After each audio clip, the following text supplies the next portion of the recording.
Because the thing is pretty much insulated. You do? She was trying to find something similar to. Gotta get it. We gotta get it.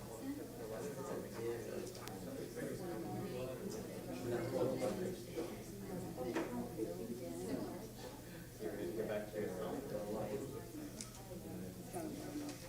I remember Oh boy, yeah. that really like 15 people.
Especially after people's stories.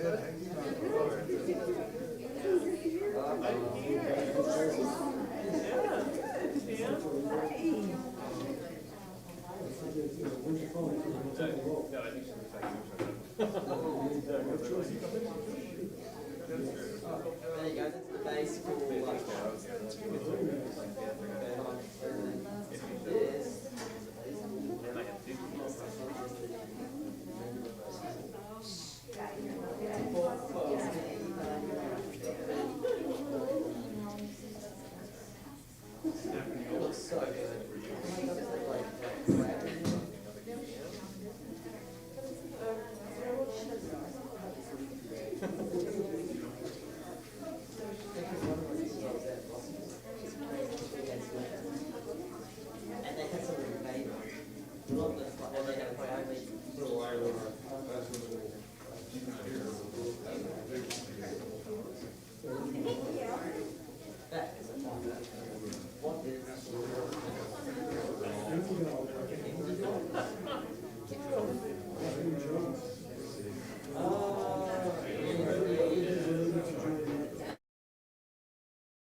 District's meeting of Board of Trustees. I want to thank you for your patience. We're getting a little bit late start, but let's go ahead and start with our Pledge of Allegiance. So please stand.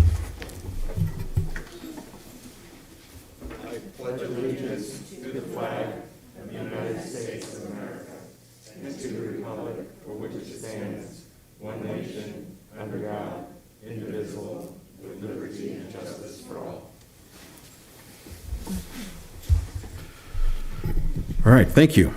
So as we will begin our agenda items, the next item is the announcements of reportable action during closed session, and I will turn that over to Vice President Butler. Okay, the board did meet in closed session this evening on 3 items. The first one, with respect to every item of business to be discussed in closed session, public employees discipline, dismissal, release.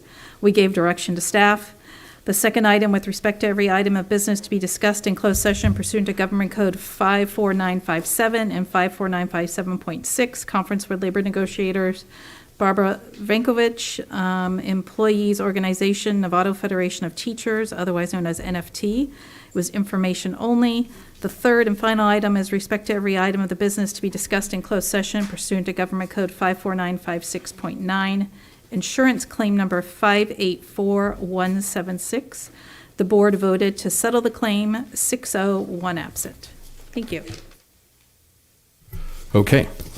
Our next agenda item is approval of tonight's agenda. And before I ask for approval, I'm just going to let everyone know that I have 13 non-agenda item public comment requests.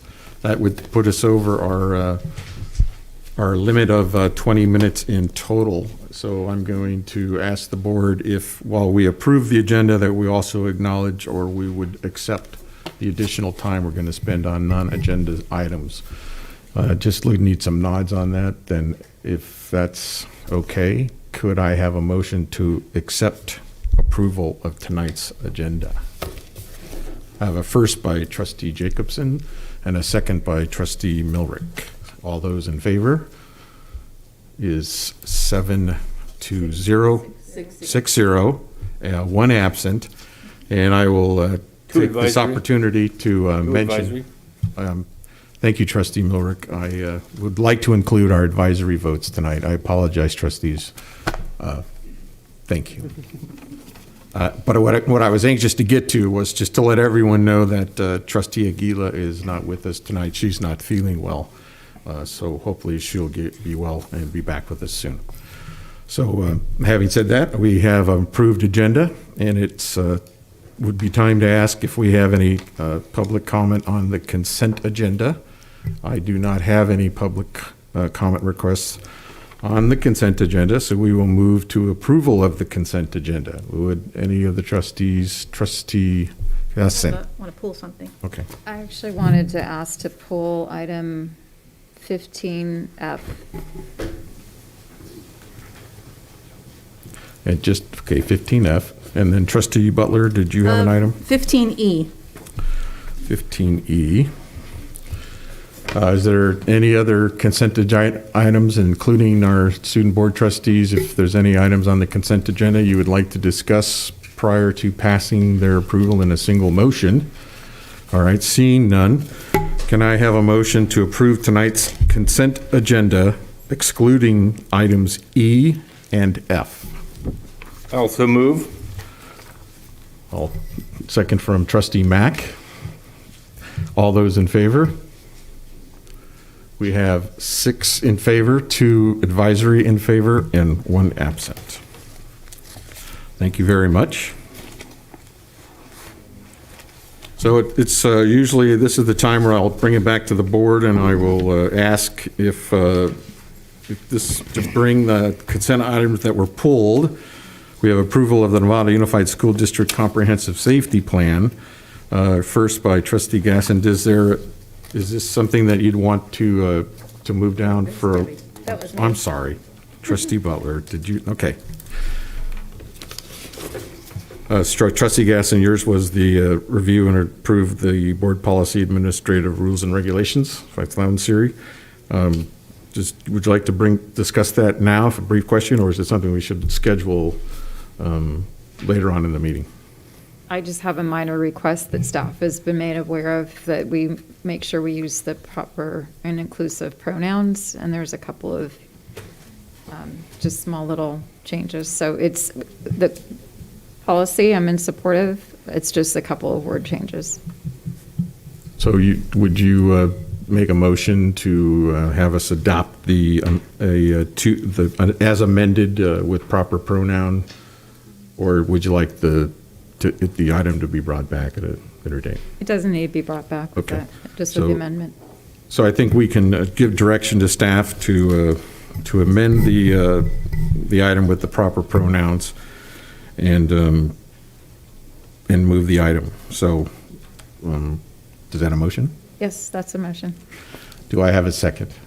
Trustee Jacobson is seconding that, so all those in favor of passing consent item F?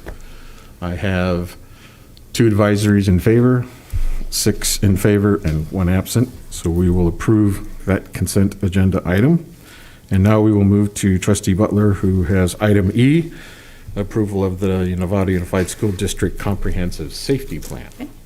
Yeah, I pulled this just to, if Leslie could come up and give a little bit more information regarding what goes into the comprehensive safety plan. This is sort of something we do every year, but I think some more detail of the work that goes into it would be helpful for our community and board members to hear about.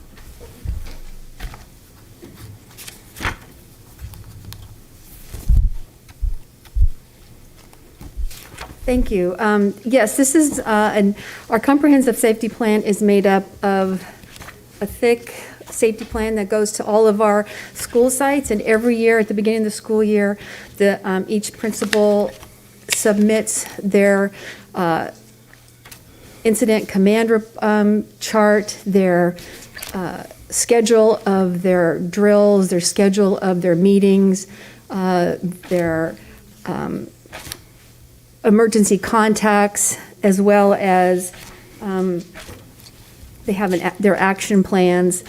And this year, after nearly 2 years, we are back on track where we're having in-person drills, safety drills like we used to in the days before. And we're also holding district-wide safety meetings again. We hold 3 a year. We have a representative from each school site. And then we have an emergency prep team, which is myself, Bill Welch, Tony Albini, and Mike Saizi, that we meet also to help guide our safety committees. And then this year, every year we send our safety plan to our first responders, the Novato Police Department, the Sheriff's Office, and also Novato Fire District, and we update our safety plan based on their feedback.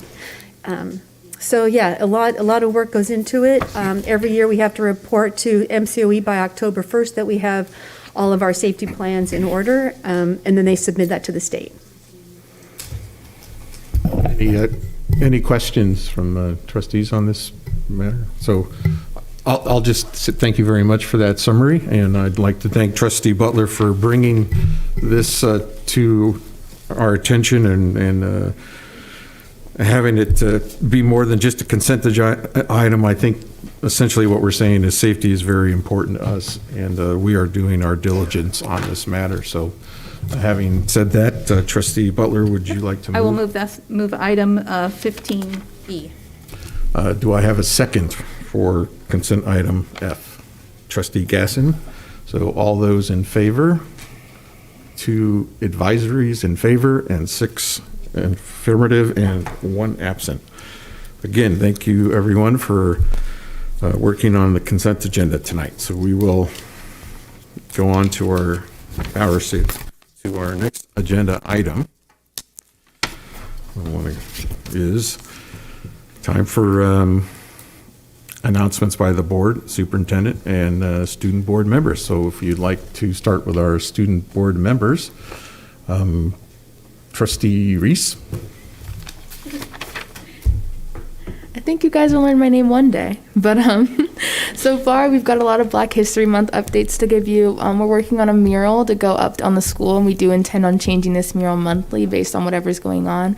I want to say our first mural is obviously going to be for Black History Month, and then March, we're looking for something else to spread awareness for. We plan on keeping it ever-changing, and the only thing that's going to be like definite is San Marin Stands Against Hate, and then the other two panels will be changing constantly. And then we're also hosting a sticker competition for a sticker inspired by Black history or any sort of activism, really. And then this sticker competition is relevant because we're also holding an informational scavenger hunt in order to spread more information about Black historical figures. And so if you win or find all the things you need to find in the scavenger hunt, you would get one of those stickers and then a bracelet that says San Marin Stands Against Hate. And then lastly, we do plan on making this mural interactive. So we were hoping to get students to put their fingerprint on it. So it would be something that really like shows that our school stands in solidarity, each and every student. So we plan on making the San Marin logo and having the students put their thumbprint into the logo. Secondly, we're hoping to have a spirit week the week before midwinter break because we haven't had a dance or a rally in a while and kids, like the morale is kind of down. So we're hoping to boost that up with a spirit week and hopefully a rally. We're not too sure about that though. And then we're also working on a virtual tour of our campus to show to 8th graders. It's just going to show like what our campus is like and the open spaces, and then a couple of our important like administration, counselors, few teachers, things like that. And then lastly, we're working on putting together spring fling because like I said, we have missed a dance and a rally or two. So we're hoping to have at least one more dance before the end of the year that all students can go to. And we're kind of hoping to put that dance in May because the stretch from spring break to the end of the year is always dreadful. So hopefully we can bring some uplift to that time. I hope we can have an extra dance too. So, Trustee Garcia. Thank you. We had a few things going on in January, but not that much. As of this month, we are starting with Black History Month. ASB decided to make posters of Black song heroes and put quotes and just put pictures of them up against the cafe. And they have been up since February 1st, and freshmen worked on that. And then we have open house this Thursday in the evening. Grade level sessions about upcoming school years and like another session about the department or specific program class. There will be a presentation for seniors as well for prom and upcoming senior events as well. Our sophomores and juniors have been working hard to host Dine and Donates recently, and this Sunday the sophomores have a Dine and Donate at Mod Pizza. So if anybody wants to come and get pizza, that would be great to support the sophomores in our class. Sophomores are also having another fundraiser. Their Valentine Grams. We do this every year with every sophomore class, and it's going well, and everything will be distributed Valentine's Day next week, I believe. Some of the like Valentine's Day activities that we have are hearts on the cafe wall, where we write each student's name on the wall, or like on tiny hearts and with their first and last name. So like we wrote 1,450 hearts, like all the the whole school basically, and we finished that in January. First time in a while that we've done that. And then we have another activity for Valentine's Day, which is like the marriage booth with ring pops and like marriage certificates where you can get married to like anybody, quote unquote. And then on the 16th, we have a little wellness day where we're gonna make glitter jars to help like all the students de-stress. And then on the 18th, MSA Rock Band is playing on campus at lunchtime. And then Nevada High is hosting a Hornet Bowl. It was originally called Powder Puff, but we decided to change it to be more inclusive and to not assume gender for the event. It is planned on March 25th under the lights on the turf field, and we're looking forward to a Spirit Week, a rally, the Hornet Bowl, and we also have a dance at the end of March, and that's going to be a baile, so it's going to be Hispanic theme, almost like a quinceañera, but not a quinceañera. And that's what we have coming up. That is a lot. So thank you for helping to put all that together.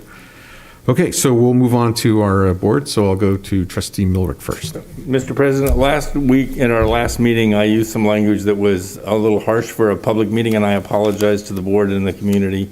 I should have been more respectful of my language. I was excited that we actually structurally have our deficit under control, and it was my error. Thank you. All right, thank you, Trustee Milrick. Trustee Jacobson.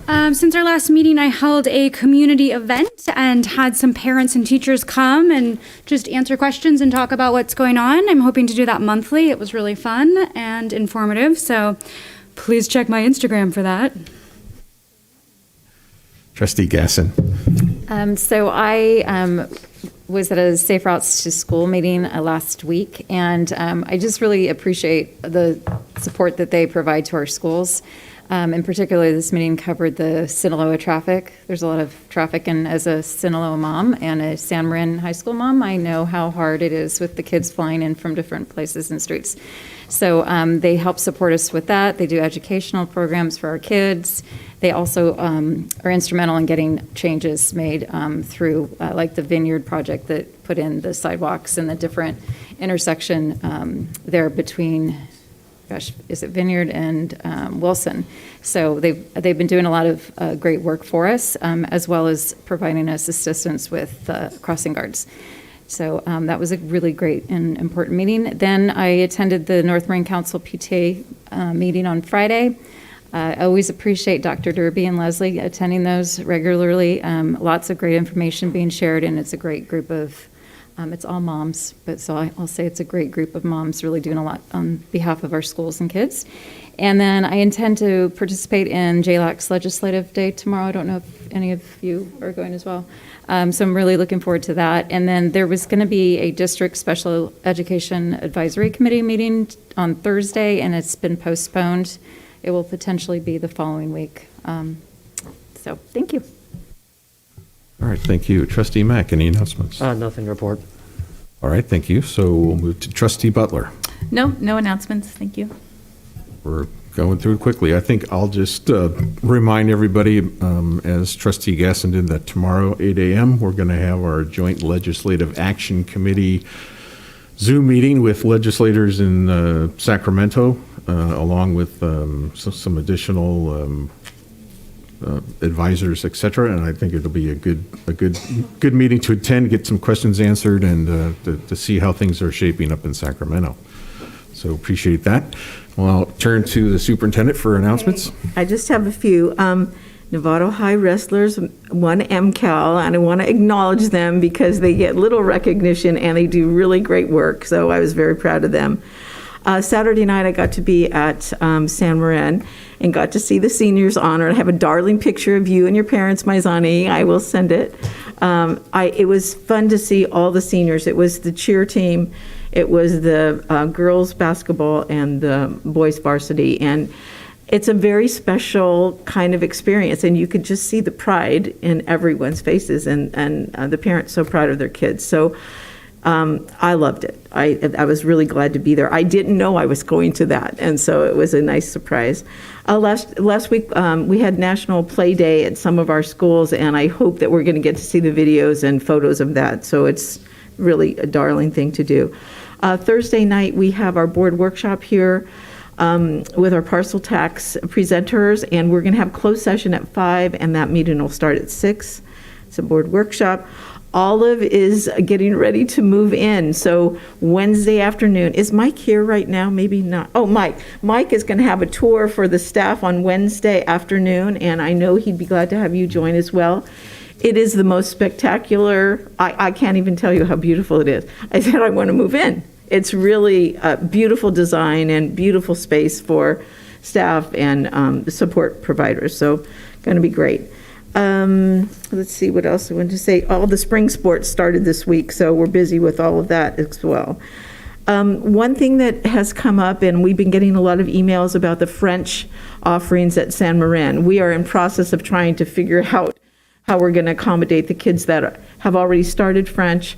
Novato High has not had a French program this past year, and it's been very difficult to get the number of students to sign up so that we have classes that are the right size for us. And so French 3, 4, 5, and AP had only kids from 3 and 4 at San Marin. And now we've got French 1 going to French 2, and we're just trying to figure out how to do our world language classes. And when Jen Larson and I met with College of Marin when did we go, Ross? When we visit with them, and then Anna 2 weeks ago.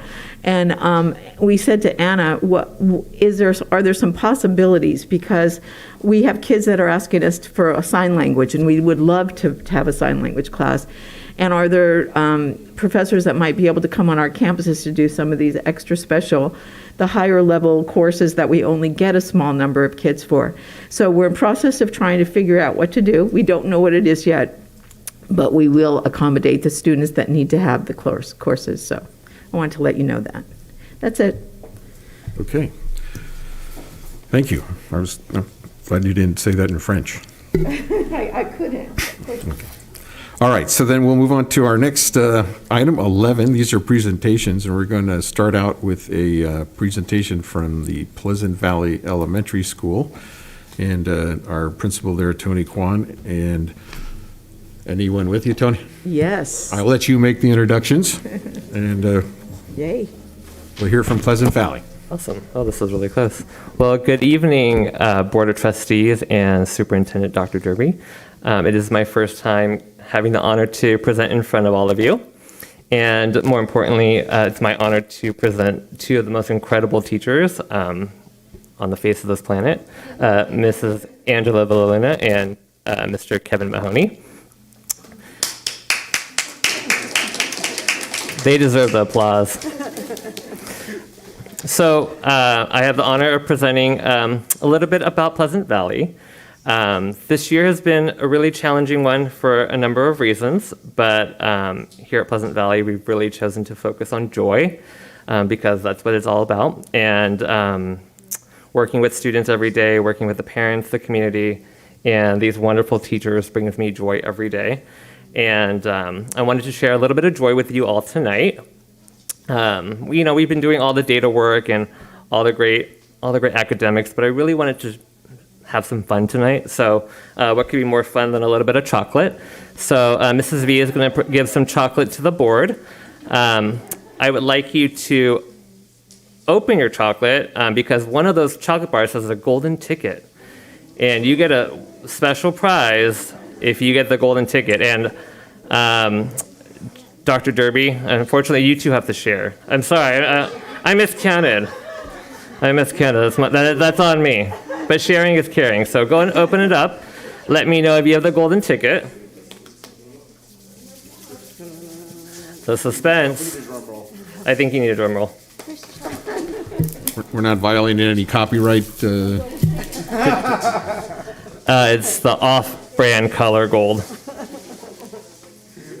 Do we have a winner? Oh, well. Congratulations, Ross. Well, I'm going to tell you what your prize is, but go ahead and deliver the prize. And I want you to open your prize package, Ross.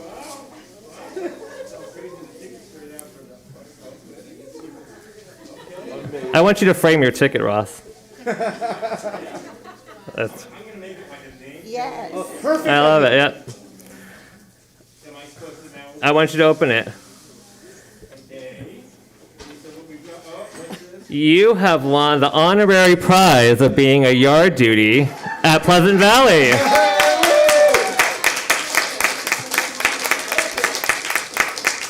So we'll see you tomorrow at 8:15. So with that, I'm going to show you guys a quick video that kind of gives the spirit of joy happening at Pleasant Valley. Good evening, Board of Trustees and Superintendent Dr. Derby. Thank you for giving me the opportunity to present a little bit about Pleasant Valley. This year has been challenging in many ways due to the COVID pandemic, but here at our school, we've really chosen to focus on joy. And joy in our school has taken on a lot of different forms, from art to cubing to art to different clubs, and we're excited to give you a little preview of that here at our school. Thank you. So what I love about art is that you can get very creative.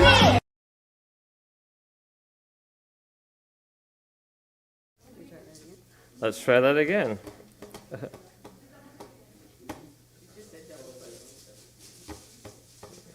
Nope. Good evening, Board of Trustees and Superintendent Dr. Derby. Thank you for giving me the opportunity to present a little bit about Pleasant Valley. This year has been challenging in many ways due to the COVID pandemic, but here at our school, we've really chosen to focus on joy. And joy in our school has taken on a lot of different forms, from art to cubing to art to different clubs, and we're excited to give you a little preview of that here at our school. Can I,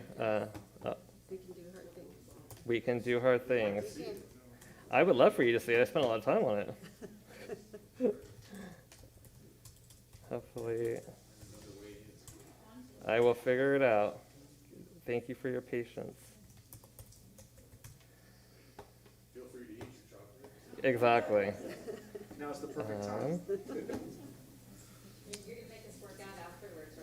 Exactly. Well, that's why I'm here. Jumping jacks for all.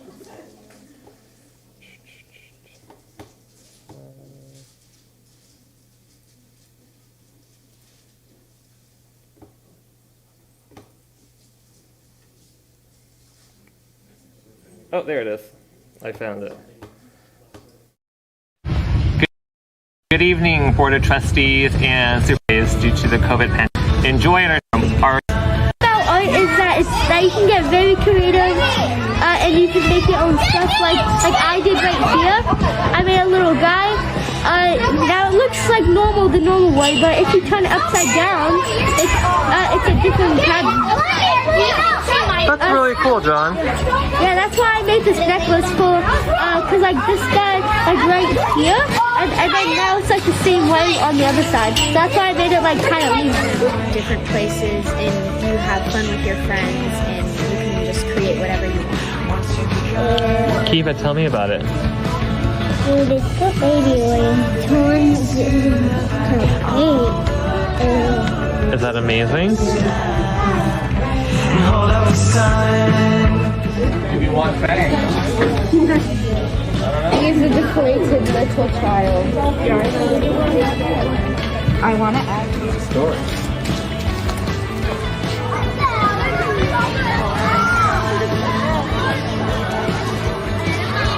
That is the best dance ever, my friend. You gonna dance? Dance. So go over towards where we're doing that goes with the fire over there.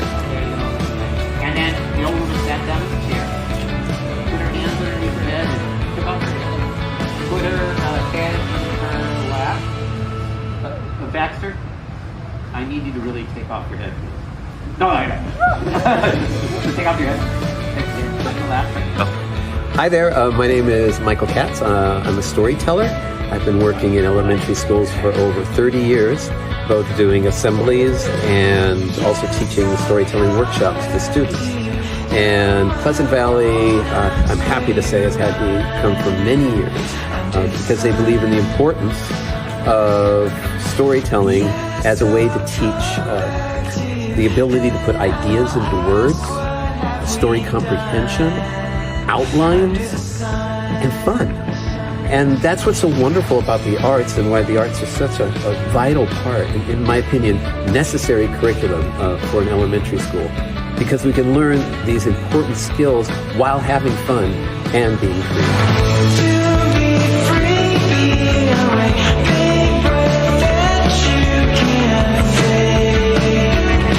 Tonight we did a cubing club at PV.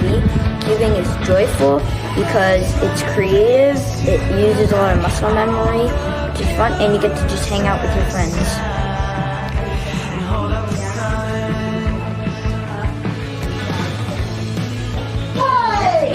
If you remember where your cube was, yes, it's fine. You can go back to the same shape afterwards. If you have a solved one, you can go to the solved. If you have an unsolved one, try to remember the front face. And if you remember the front face, like not orange, it stops going. It's not solved, but then if I do the algorithm time, it goes back to being solved. That's your first algorithm. That's when the main part is solved. So you remember the algorithm the door as well. So whatever you need to explore, and you might have to share with somebody for this first round. We get some more. But so if you got your YouTube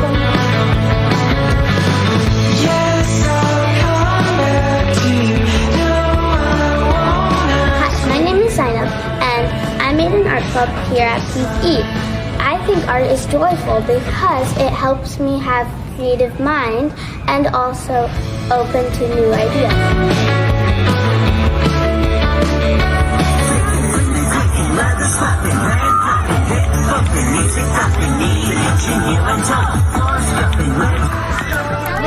Oh, I love it. Whoa, it's like mine! Look! And now it's your turn. It's just like mine! Whoa! Art is joyful. Cubing is joy. PB is joy!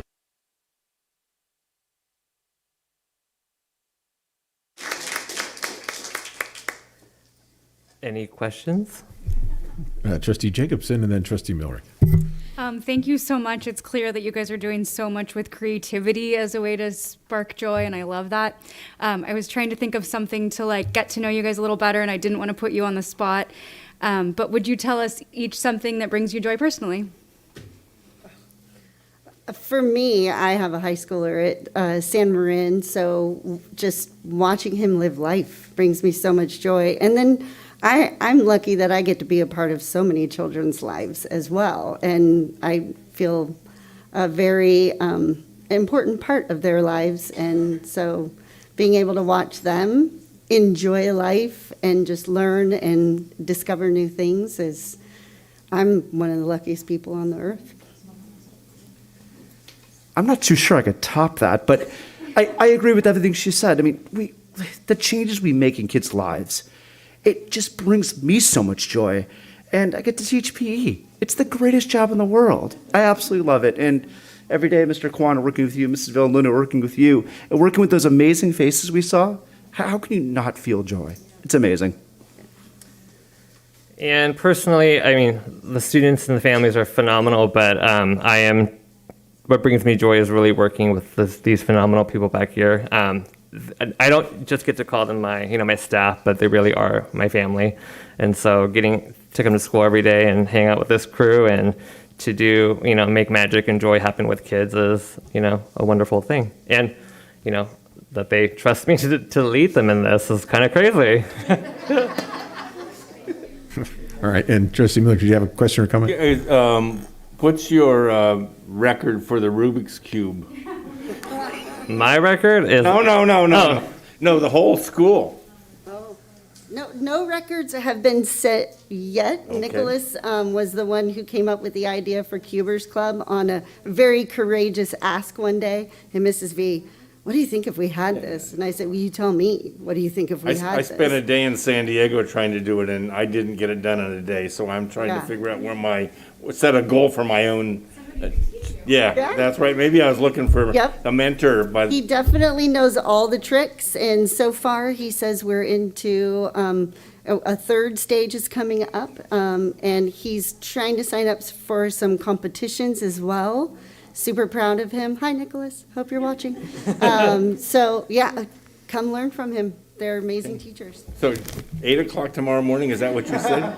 8:15. 8:15 tomorrow morning. Okay. Well, Okay. I was going to meet with the governor, but clearly. I just want to should check bring the in with the governor rest of with the you. board. So let's check in with the rest of the board. Any more comments? Well, thank you. Any more? Thank You guys you. are You good? just brought us joy, all three of you and the kids in the video. Thank you so much. Yeah. Great job, you guys. All right, our next presentation is from the Marin County Office of Education, presenting on the Nevada Unified School District budget. And did Trina or Kate? Kate's here. Did you Okay. bring any joy?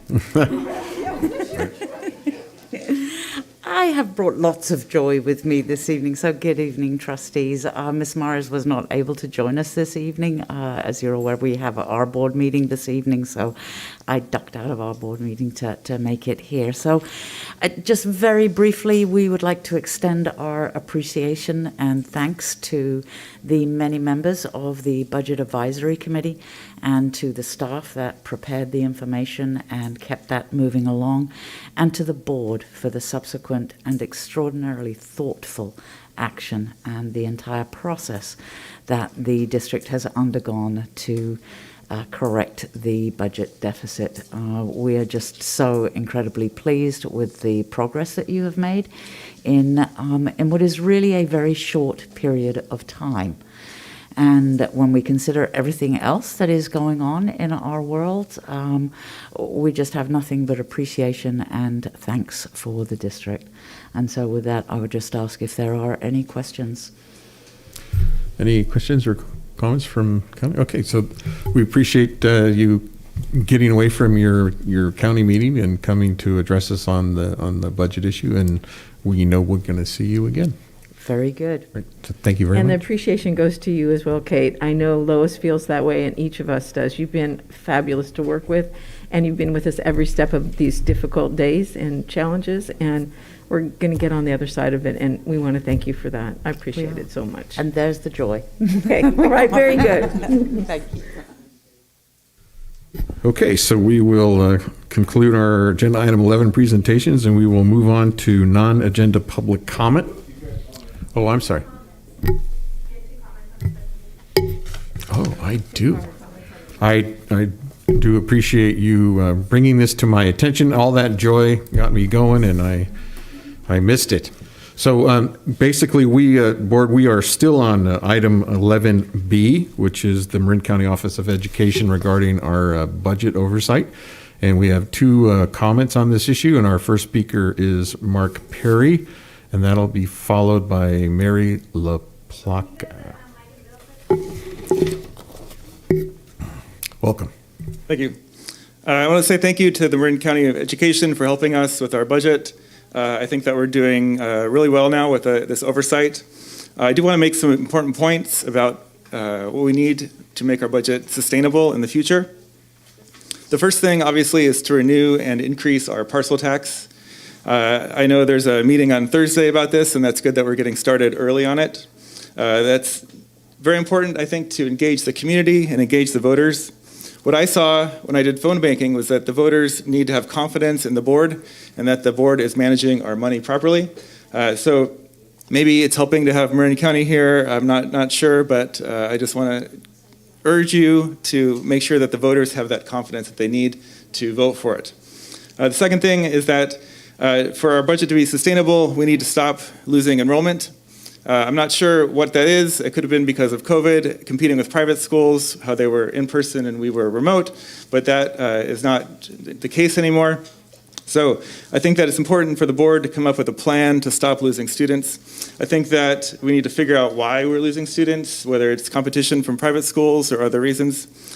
Figure out if there are schools that are consistently losing students that we need to improve somehow to keep students from leaving or keep parents from having their students leave. And I'm certain to say that probably cutting 30 teachers with their budget cut is not going to help with our being competitive with our private schools. And neither is cutting programs like art and music. So keep that in mind as we go forward. Thank you. Next is Mary LaPlaca, and if I'm not pronouncing that right, please introduce yourself. Nope, you got it right, Mary LaPlaca.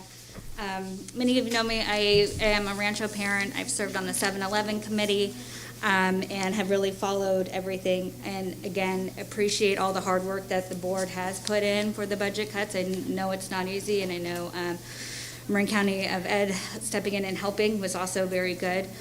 I think, though, as a community member, a parent, and listening to other parents at other schools, there's still a concern of what our long-term goal is, so we don't have to come back here in 3 or 4 years with another $4 million in budget cuts that directly affect our students. And seeing programs like art, music, and we get down to the bare bones with what we're offering our students is really hard.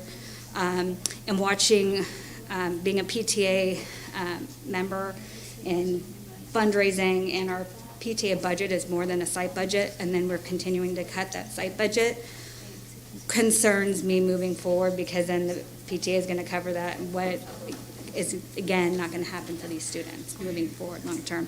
So I would like to urge and ask the board to really look from a long-term perspective on how we're going to address the declining enrollment that we know is out there. It's been forecasted. We've had all the consultants have that presented to us. And then what are we doing also to deal with the middle school retention? And I think looking holistically as how we structure things long-term we need to do, because it's really painful to watch. And I guess I know you guys don't want to have to go through it. I don't want to have to listen to it and then watch what happens to the kids, because that's the most important thing. So I urge you and demand that moving forward, when we're going through these cuts, is that there's a long-term plan in place that is included with what you guys are cutting. So thank you. So after hearing the presentation from the county and our public speakers, it would be appropriate to bring it back and ask the board if there had any additional comments on this agenda item. Otherwise, we would move on. Okay, so no additional comments. We will go ahead and move on. So now it is time for item 12, non-agenda public comment. So this is the time of our meeting where we will take public comment in 3-minute intervals in the order that people signed up. The items that whatever is commented on, because it is non-agendized, the board cannot comment on it tonight. So we will listen attentively, and you're welcome to leave any written materials as well. So if the board is ready to proceed, I will start with our first speaker, who is Grace Costantino.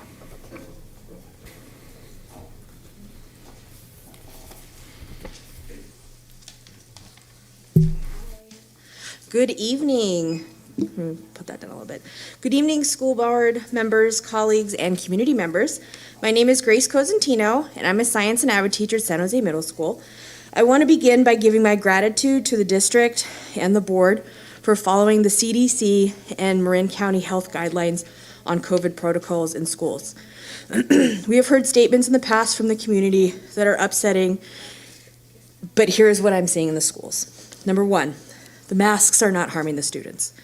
I have not had a single student ever complain about not being able to breathe. Some might say that the harm is because of their mental health. Well, mental health has been in crisis from way before the pandemic, and it will continue to be a crisis till we actually pay for and provide more counseling for all students who want or need it. Let's put some of that energy towards making the necessary changes.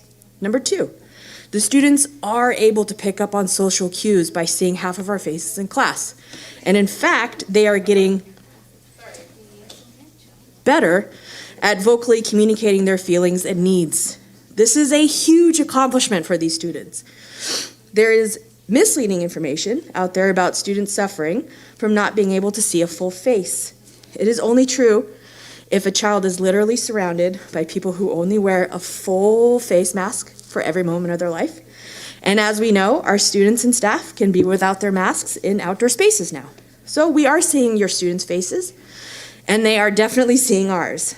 And third, no one is forcing any children to get any COVID vaccines from NUSD. NUSD does not legislate these laws. If you are concerned about these changes that the state may create, our governor's email can be found easily online. I have seen many members of this community berate the school board over things that they do not control, scare the children who are here or listening at home, and dismay parents from enrolling in NUSD in the future. And for some of these individuals, they do not even have kids in this district. I now want to put some of my remaining energy into telling you what great things my students have been doing throughout this year. In science, we built a town out of recycled materials and identified the resources that humans are using to find a balance and create a net zero city. They built airports, houses, cafes, and someone even built a school. Next, we're going to head to outer space to look at our solar system and learn how Black women at NASA made it possible for us to reach and get back from the moon. In AVID, we have taught each other about the cultures we come from.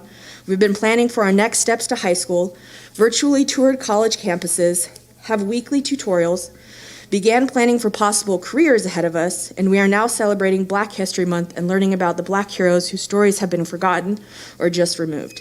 The students have been learning and loving Black History Month because what they are understanding is that Black history is our history. Thank you. Thank you very much.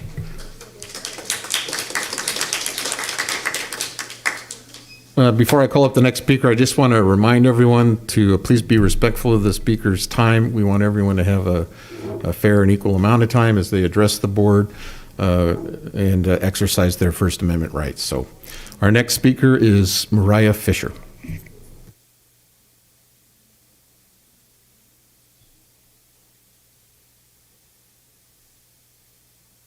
And Mariah, if you don't mind, I think I'll let Cass Adler know that he will be next.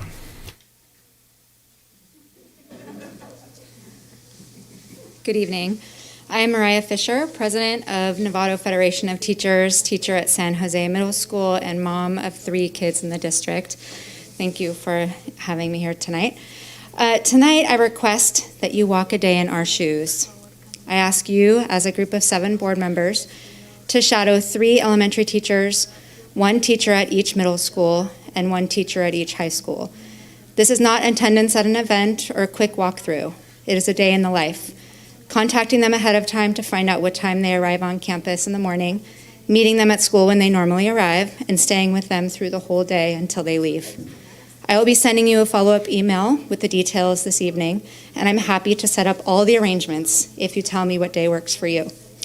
I think it's time that you walked a day in our shoes, so you can really see that any increase in class size and any increase in professional responsibility will directly impact the attention and education of students in Novato. I have a folder for each of you. In these folders is a copy of comments made by teachers regarding the parcel tax, the budget, the state of our district, and anything else they might have decided to write about. Many teachers were very upset with the comments and attitudes of the board at our last meeting.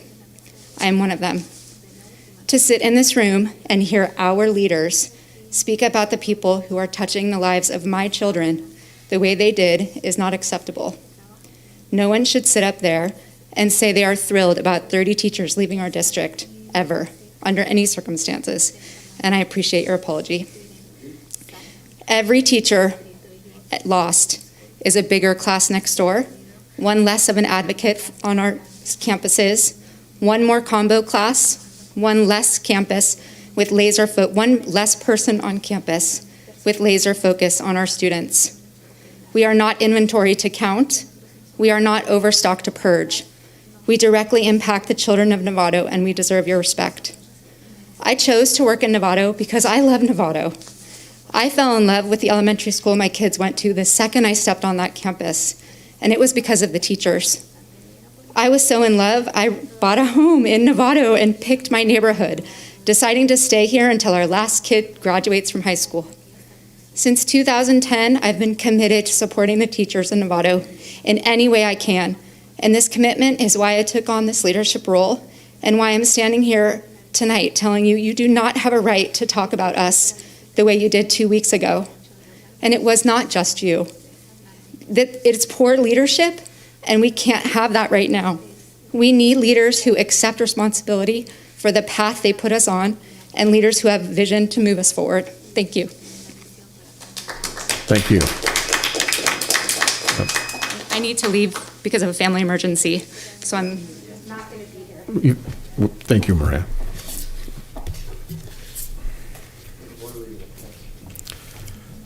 So I'll just go ahead and say our next speaker is Cass Adler Ivanbrook, and after Cass will be Jana Moderbritz.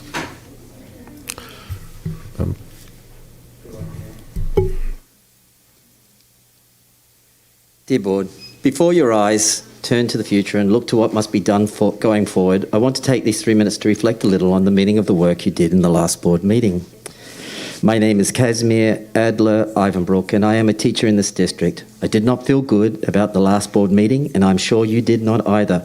I think that this is for different reasons. For you, it was because you were doing unnecessary and unpleasant work that was going to cause real pain in the community. For me, because I did not get a sense that the board really gets it, or gets us, for 3 reasons. First, I feel diminished when I hear a board member make an implicit comparison between me and the inventory that a business carries. We are in the education business, and I get it. Still, being thought of as a commodity in need of cleanup hurts. Second, when the Budget Advisory Committee reported out, it recommended cutting 25 teachers' positions as a necessary savings measure in a balanced package of cuts. When I last spoke to you, I asked you to choose wisely that each teacher position is half a communications director, for example. The board responded by keeping the things it prioritized and cut an additional 5 teacher positions to achieve this. The teacher layoffs went from just over half of the projected cost savings to 3/4 of those cost savings. In doing this, the board suggested that keeping a redesignated communications director position was justified on the basis of job creep. The pandemic has meant that the communications director is even more important and has to do even more than they used to do before COVID. Okay, I get that. Though the board offered no examples of this job creep, it did get me to thinking. When COVID hit, teachers had to become proficient in new technology and skills overnight, teaching online, and then a year later had to do so again with hybrid learning. It was not the district that made that happen. It was all of us in this building that made that happen. We built an airplane while we were flying it. You speak of job creep. Why aren't teachers getting redesignated from teacher to master teacher and given a pay boost? Whether you want it to or not, your choices send a powerful negative message to your teachers and the community at large. The teachers you lead have heard you. Finally, I want to thank the board member who told it like it is. This has been a slow-moving crisis for 8 years, with the board putting off hard decisions concerning smaller budget cuts until it has decided to act under the threat of receivership and being taken over by the county and possibly the state, when it had no other choice. As this board member said, the board has failed in its duty to guide the district through this 8-year crisis. It would be good if you could, as a board, acknowledge this failure and speak to us as how you intend to lead us going forward. Just as you needed your teachers to do their jobs in March, and even more so now, we ask the same of you. Thank you. Thank you. Jana Marbitz. And after Jana will be Mary Jean DeBenedict.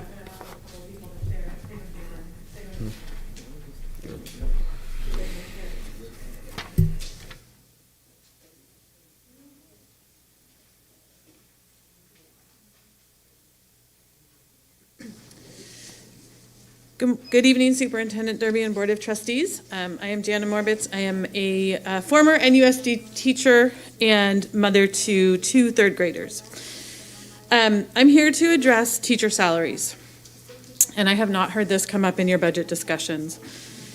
As a former NUSD teacher, I am unfortunately aware of the NFT salary schedule. When I joined NUSD as a teacher, I knew I would be taking a pay cut, but I decided it would be worth it to work in my community that I lived in and that educates my children. 4 years later, the discrepancy had grown so much that I actually could not afford to work here. In the time I had been at NUSD, I got approximately a 7% raise on an already lower salary, while my colleagues received over 25% on their higher salary. I left NUSD for a district 10 miles away.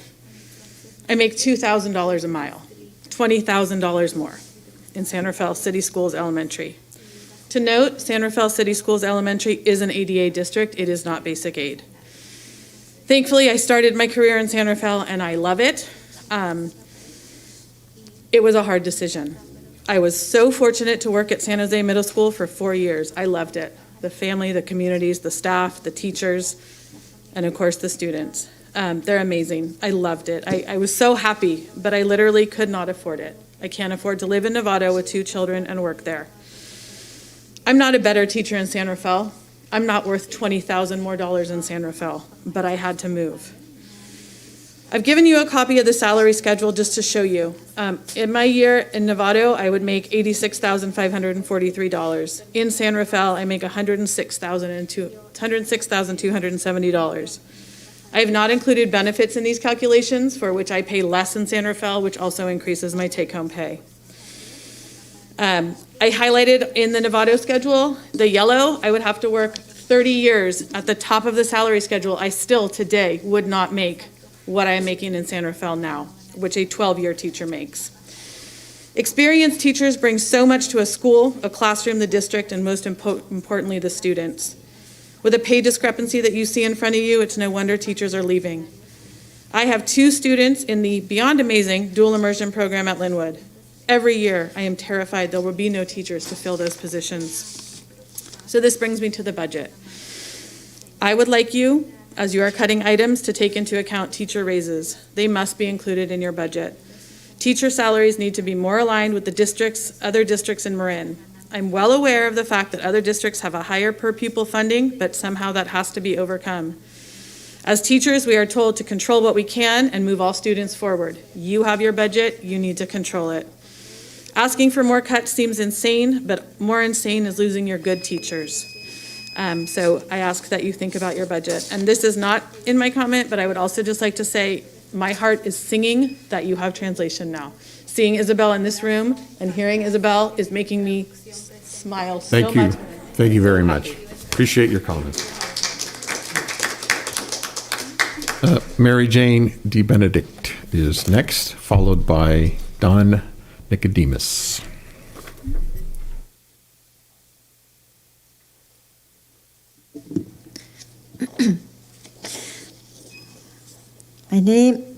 My name is Mary Jean DeBenedict, and I'm an elementary school music teacher for Lucette and Rancho in Pleasant Valley.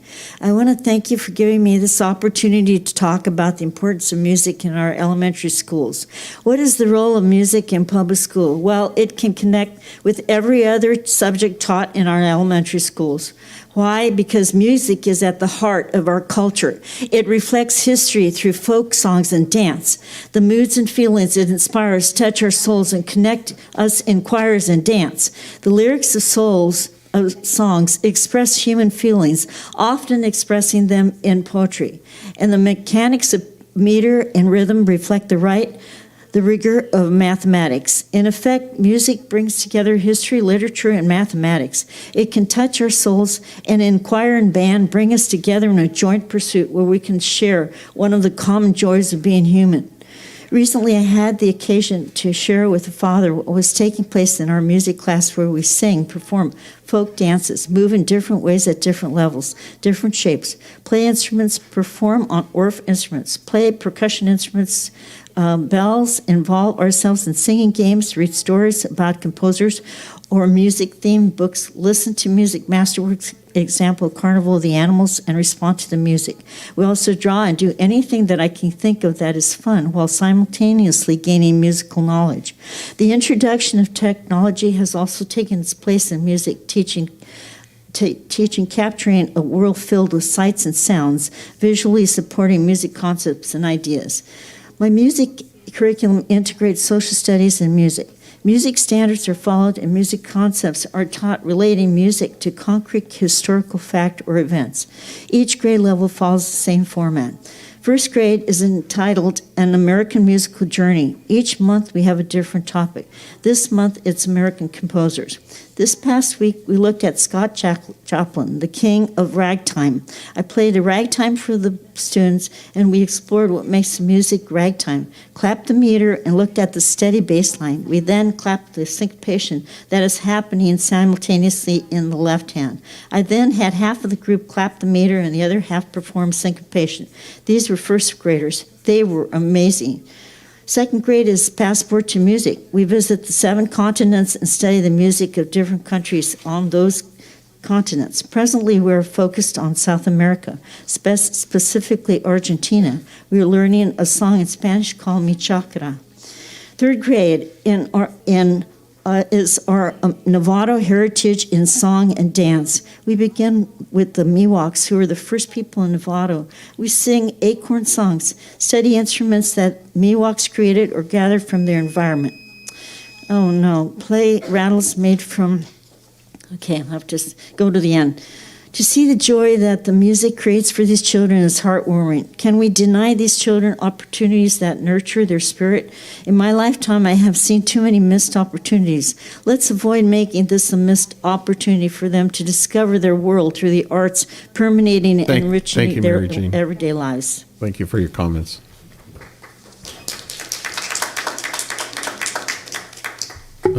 Don Nicodemus is next, followed by Tim Honorable Block. members of the board and Superintendent LaTorre Derby, thank you for the opportunity to speak to you tonight. I want to present to you a sunshine letter for our negotiations. This was sent to the superintendent on January 10th, 2022, CSEA's initial proposal for successor agreement. Superintendent LaTorre Derby, CSEA and its Novato chapter number 312 CSEA hereby requests that the Board of Trustees sunshine the following initial proposal for 2021-2022 reopeners on behalf of CSEA pursuant to Article 20, Section 2. It is the intention of CSEA to open the following articles in this reopener negotiation. Article 3, salary. Apply a fair and equitable on-schedule salary increase to all cells of the salary schedule and square the salary schedule to maintain uniform increases in ranges and steps. Article 5, employee benefits. Apply a fair and equitable increase to the district's health and welfare benefit cap. Article 6, holidays. Add a list to the agreement naming the 15 holidays that members must receive. The list shall include the newly recognized federal holiday of Juneteenth. Article 21, disciplinary procedure. CSEA will seek language clarifying the progressive discipline process and include an agreed-upon advisement for bargaining unit members involved in investigations and/or discipline. CSEA looks forward to a productive round of negotiations with the district. Very truly yours, Don Nicodemus, President, CSEA, Novato Unified Chapter 312. I look forward to the continuing journey towards excellent schools and to working with all of you in the future. Thank you. Thank you. Tim Block is next, followed by Teef Smith. Oh, okay. I want to tell you about some joy that I've had in the last week. I'm a chemistry teacher at San Marin. I also teach physics. I've taught an AP chemistry and AP physics, and I've taught auto shop there. I'm also the president of the Booster Club for drama. I'm also on the board for NFT, for negotiating committee for secondary schools. So I have met with most of you in the past or seen you at different places. Some of you are a little newer, and I haven't done that. But the joy I have in the last week was I had a weird feeling going into school. And this weird feeling was I was excited to be there. I got to do a demo that day I haven't been able to do in 2 years. I got to do thermite. I love doing the single displacement reaction. It was awesome. The kids are like, ooh and ah, and they're jumping back, and there's sparks and everything else. And I had their interest. It was a glorious day. And then later on in that day, I was talking to another teacher, and one of the ways I kind of joke around with that is saying, hey, I've been with this district 16 years. And do you know that 16 years ago, I made more money than I make this year? And they're like, no. They called me, and I think you're lying. So I sat down with a computer, and I did up all the numbers. I went back 16 years, and I pulled up what I made 16 years ago against inflation. And I have lost roughly about 18 to 20%. I make less money than I did 15 years ago compared to inflation. And then for giggles, I pulled up the numbers of what the district makes 15 years ago to what they make to head. And from what I pulled up, they make 50% more money ahead of inflation. From those numbers, I went from just feeling not supported to feeling taken advantage of. That's the way I feel. And there are many teachers that I talk to being in the vice president role for the union, and they feel exactly the same way, taken advantage of. And these are the people that run your district and deal with your secondary schools. And by the way, if you need a high school teacher to shadow, I'd be happy to do that. Thank you. Thank you, Mr. Block, and thank you for your offer to shadow. Next is Teef Smith.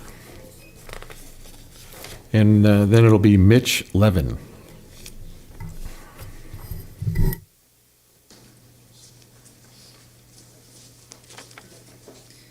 This is a notice of demand to show clean hands and federal partnerships. Demand to cease and desist enforcing unconstitutional COVID-19 mandates. Notice to agent is notice to principal, and notice is principal is notice to agent. I, Teef Smith, one of the people as seen in California Constitution Declaration of Rights, Article 2, and one in this court of record, giving you notice of the following claims and facts that you and your agents may provide due care. The people give notice to Marin County Public Health Officer, Dr. Matt Willis, Marin County Deputy Health Officer, Dr. Lisa Santora, Marin County Superintendent of Schools, Mary Jane Burke, President of the Novato Unified School District Board of Trustees, Derek Nell, and every trustee on the Novato Unified School District Board, that by this adoption and enforcement of Governor Gavin Newsom's unconstitutional COVID-19 mRNA vaccine and mask mandates for children, and that by coordination with state health officials, these respondents have committed maladministration and malfeasance and perpetrated as yet unknown multiple injuries on our children. This notice informs respondents that only those powers detailed in the United States Constitution are granted to the three branches of federal government. All other powers are stipulated by the following provisions as powers remaining in the hands of the people of each state and/or their elected representatives. These powers are also, as specified in the wording of each citation and according to their text, shared among the states equally and without bias, limits, or discrimination. The states cannot limit their own people's power or award it to the federal government according to Article 6 of the United States Constitution. All justices are instructed to support the states and we the people in the wording of this article. Take further notice, the recorded adverse effects, injuries, and death from the Pfizer, Moderna, and Johnson & Johnson COVID-19 injections include but are not limited to excessive bleeding, thrombosis, myocarditis and pericarditis, myocardial infarctions, grand mal seizures, non-epileptic seizures, anaphylaxis, neurological damage, strokes, complete systemic shutdown, neuromuscular damage, autoimmune disorders, and transverse myelitis, Guillain-Barré syndrome, neuropathy, paralysis, soft tissue cancer, miscarriages, stillborn births, Bell's palsy, and prolonged menstrual periods. Take further notice, the recorded adverse effects for children of the continual and continuous wearing of face coverings listed in online research includes restriction of airflow, leads to hypoxia combined with increased carbon dioxide reuptake, accumulation of pathogens and moisture on the inside of the mask. Thank you. Our next speaker is Mitch Levin. You have been served. And after Mitch Levin will be Miriam Levin.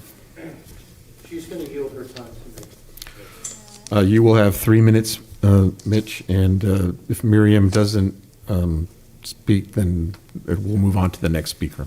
All right, what's on your desk? There's over 200 signatures there that's going to be served to you this evening. I'm not going to read every ounce of this, but I want to make it very clear that 8.5 years ago I moved into this community, and thank you. And we put our kids at Olive Elementary. And a year after them at Olive Elementary, it was a fabulous school. They had calisthenics in the morning, and everybody was doing calisthenics, and it was wonderful. And we looked at each other and we said, wow, this is a really cool community to be a part of. And they didn't continue the calisthenics in the morning at the other schools at Sinaloa or the high schools. And I thought it was such a good idea, but they didn't continue that. And there's a marquee outside of San Marin that says, we believe in science, get vaccinated. The only thing it's so ridiculous. What you really can prove with science is that what will fight against any bacterial or viral disease is a good immunity, is to have good health. There's a teaching moment that the world has completely missed out on, and it's a shame. Bill Maher mentioned it 6 months ago, and I was thrilled. But the whole world was listening, and no one listened, including this community. And it's very sad. A good immunity is what science has already taught us will fight any viral, or it's your best choice to be a healthy person, mentally and physically. This community has chosen to be more on the end of fear and not focused on mental health and wellness. I have a very good idea for you guys. The kids get COVID, they're going to get healthy. They're going to get better from it. It's known. Not one death from one kid in this community. If the teachers, you have beautiful tracks. You have beautiful tracks at these schools. If the teachers were, before class, were walking 4 times around the track, that's a mile, in the morning, and then they were walking 4 times around the track in the middle of the day at lunch, and then they were walking 4 times around the track at the end of the day, that's 3 miles, folks. If they did that 5 times a week, that's 15 miles. How about doing something radical and getting rid of sugar and getting rid of soda in the teacher's lounge and smoking? How about focusing on health and wellness? Put out some organic fruits and vegetables in the teacher's lounge. Get healthy. Get everybody, make this community focused on health and wellness. My next 3 minutes, I have a very good idea for the community. So Mitch, your 3 minutes are concluded. We do have a process that in the beginning where you can have someone from staff read from public comment, but our next speaker is Miriam Levin. Right. She's yielding her time to me. Is that okay? She can't do that. You're welcome to stand up there and in support, but Miriam would have to be the speaker. I just finished what I wanted to say real quick. Stay here. If you guys focus on health. Oh, I'm sorry. You are not. No, we're moving on to Miriam. I said you're welcome to stand up there and support while she speaks. Good evening. Thank you. President and members of the board. I'm going to continue reading this demand letter that we placed on your desk, but what I did want to say was what the teacher who spoke earlier about the COVID-19 restrictions not having any effect on the children is absolutely ludicrous. No kid is going to speak up because everyone wants to comply and be like everyone else. No one wants to stand up and stand out. Kids are afraid, and that's exactly what's happening here. I myself have gotten eczema because of these stupid masks and itching all over the place. So if it's happened to me, who's always been a healthy young adult, then for sure kids are having problems, just like everybody else. What I wanted to say is that please take further and careful notice of these complications resulting from lack of oxygen in children's body and the impairment of developing brains of young children, which include but aren't limited to inability to recognize faces, impairment of communicative skills, lack of emotional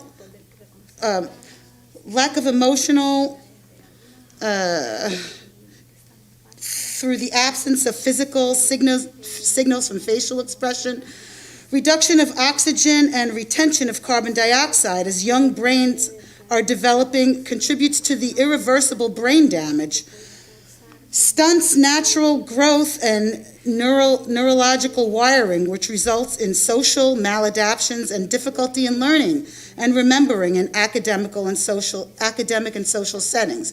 Take further notice, according to a study conducted by Dr.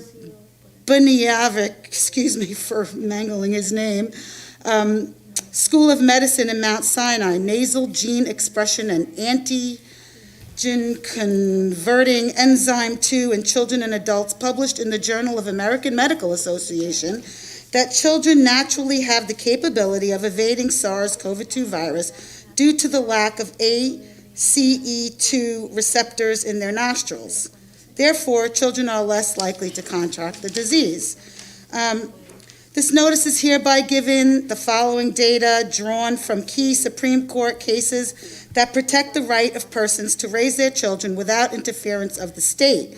It is known as Supreme Court Doctrine of Parental Rights. This includes, but is not limited to, education, nurturing, religion, and protection. Meyer versus Nebraska 262, U.S. 1923, Pierce versus Society of Sisters 268, U.S. 510 in 1925. The fundamental theory of liberty upon which all governments in this union. Well, I didn't get to finish, but guys, you get the picture. These mandates are crazy, and we should not be forcing them on our children. Thank you for your attention. All right. Next speaker is Kim O'Brien, and then I think it's Gina Sun. Good evening, everyone. As far as the mask, the children not needing it, I worked in another school district a couple of years ago where face shields were required and masks were a choice for this one-to-one contact, and most students were greatly relieved to take their mask off and use the face shield instead. A few did want to use their masks. I find that masks for second language learners in particular create an additional barrier to their learning. It's difficult to understand somebody when they're speaking another language when you can't see their face. And then I too continue, I'm going to go on to request that the district not follow the Gavin Newsom's unconstitutional orders. Take further notice that your constitutional status as government officials prevents everyone and anyone in public office from accepting final compensation for performing any service outside their elective duties. State and constitutional provisions concerned with ethics violations details all levels of conflict and interest. Federal monies doled out to the states and counties separately under COVID-19 relief plan is substantial and a huge inducement in wrongdoing.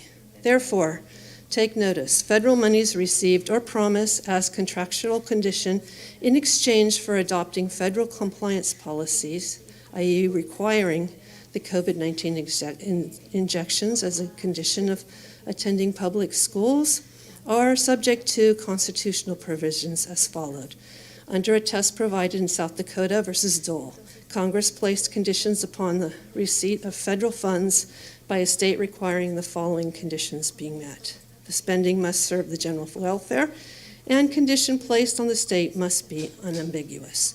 The condition must relate to a particular federal program. Unconstitutional action cannot be a contingency of receipt of funds. The state of California has received COVID-19 funding from the federal government in amounts so great as to be unprecedented in the history of our nation, which we the people believe has coerced the state, municipality, county governments, contractors, and other private businesses, corporations, and agencies into enforcing unlawful mandates, policies, and restrictions that trample on the constitutional rights of people. When COVID first hit, there was a lot we didn't know. There's a lot we've learned now, and states who have children who are not being masked are having just this great of health benefits, or no more problems than we are. Thank you.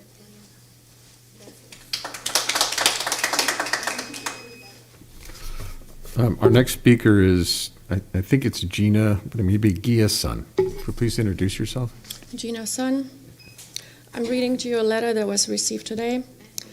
We're excited to finally host prom for our senior class after having to cancel the previous 2 years due to COVID. Prom will be taking place at the Hyatt Embassy in San Francisco. The current guidelines set by the City of San Francisco and the venue itself requires proof of full vaccination for all attendees. Full vaccination is defined as 2 weeks after a second dose of Pfizer or Moderna or a single dose of the J&J vaccine. Vaccination proof will be required prior to the entry into the event. This includes all vendors, chaperones, students, etc. Tickets will be sold at the beginning of May through Ms. Resnick at the front desk, and students will be required to have registered their vaccination status with the school in order to purchase one. Per San Francisco requirements, a negative COVID test result will not suffice. Please use the link below to register. Please let us know if you have any questions. We are very excited for our seniors to enjoy this wonderful event. As a parent, I'm absolutely outraged and disgusted at the discrimination that all of you not just only condone, but propagate and encourage. I don't know how many times I heard the word all-inclusive here tonight, but by having rules that don't allow all senior students to attend prom is anything but all-inclusive. I really don't understand how you enjoy being the divisive force in schools and pat yourselves on the back for being so blatantly discriminating. The remainder of my time is to remember those young teenagers and adults who didn't survive the injections.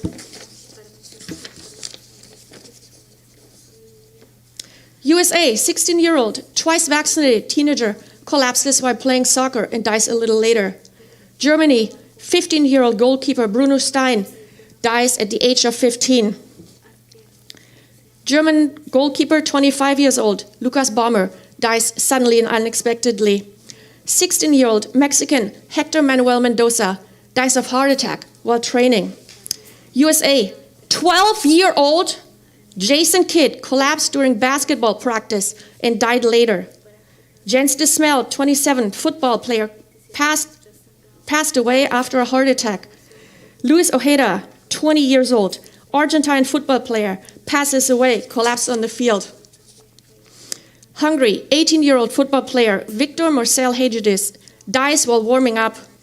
Egypt, football players Imad Bayoum died during a friendly match in Egypt. Belgium, 37-year-old French professional football player Frank Barek died of several heart attacks while playing tennis. And you tell me, you propose everybody gets vaccines? Do you want to have this on your conscience? I don't know how you sleep at night.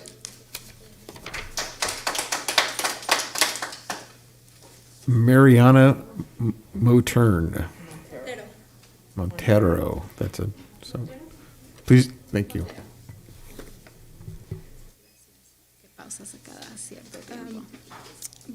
I want to speak in Spanish. Thank you for the time. I come in to support the group about the law, the paper they have over there. Pero quiero compartirles el sueño de mi hija. So I wanted to share with you my daughter's dream.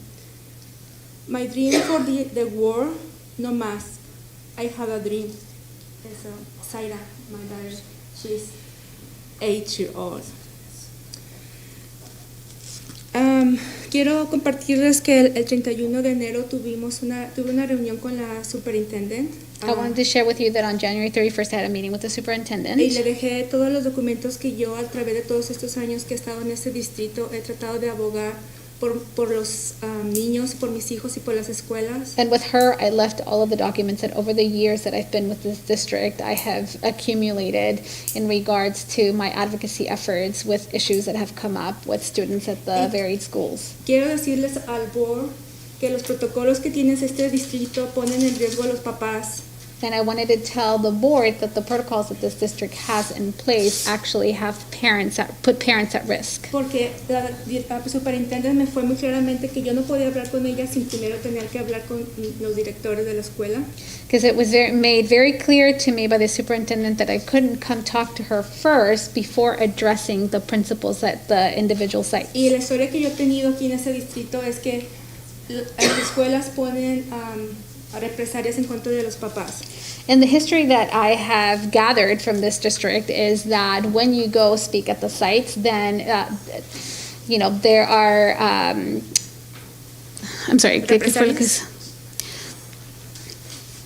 So So there are acts against the parents who speak up. Y ya vi que la cámara está para allá. And I do see the camera back Quiero decirle there. a los papás, por favor, que a todos los que les dije que vinieran a decir su voz y a decir sus quejas y todo, no es confidencial. Por favor, busquen un abogado. Si pueden ir a buscar, haga su reporte a la policía, porque es muy difícil seguir un protocolo aquí en el distrito. Yeah, so it's been my experience that when parents speak up, there are retaliatory acts committed against those parents who speak up, and I want to take advantage of the camera being there, and I want to let parents know, those of you who are planning on coming to these meetings to speak up, beware. Do know that you're putting yourself at risk, so you're better off hiring an attorney to be able to guide you through that process. Y he escuchado a la superintendente que en la actualidad a los niños no se les está pidiendo la vacunación para kindergarten, y he escuchado muchos papás que les han pedido la vacunación para poder enrollar a los niños en la escuela. So I was told by the superintendent that parents are not required to provide immunization records for their kindergarten registration. And I have been told by parents that in fact this is not true, that they're being required to show proof of immunization for their entering kindergarten. Tengo testigos que aquí en el distrito escolar les dijeron a los papás que no podrían registrar sus niños si no estaban vacunados. I do have witnesses who can attest to the fact that when they came to register their child, they were told by the district that they would be unable to register their kindergartner unless they were able to provide immunization verification, and I have those witnesses. Solo quiero hacerles saber lo que está pasando. Yo le solicité de manera amable a la superintendente si esto podría ser público, decirle a los papás que tengan la confianza de que sus hijos van a estar seguros aquí y pueden venir a registrarse sin necesidad que tengan una vacunación que todavía está experimental.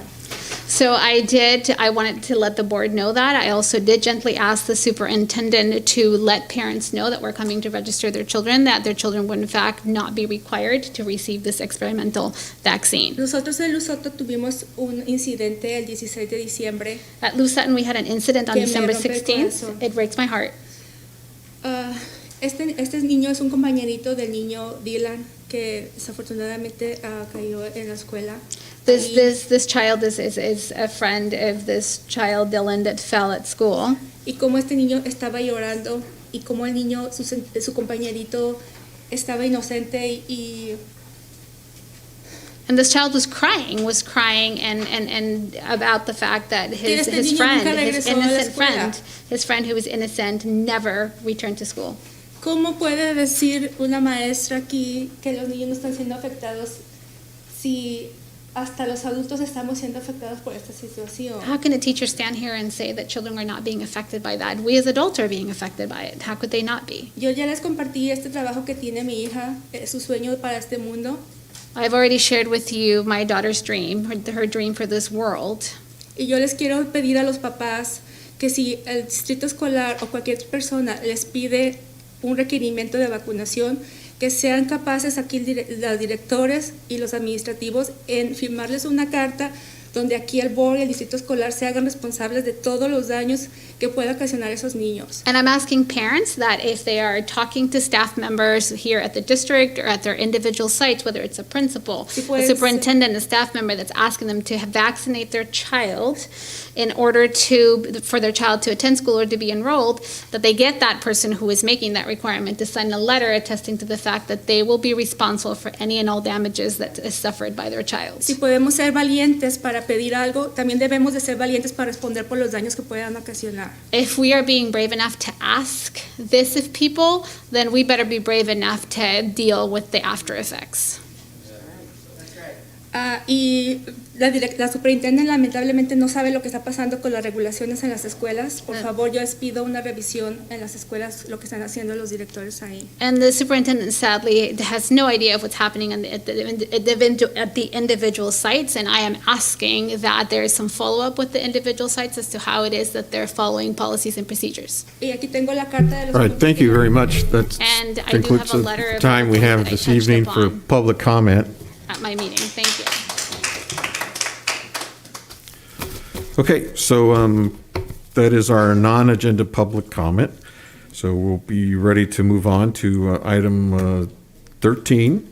And item A is approval of the trustee area revisions due to the 2020 census data. And we have a presentation from corporate strategies. Yeah. And I'll let Doug and William introduce themselves when they get up there if they'd And we like. have a contribution from Zach, so we want to make sure that we acknowledge that.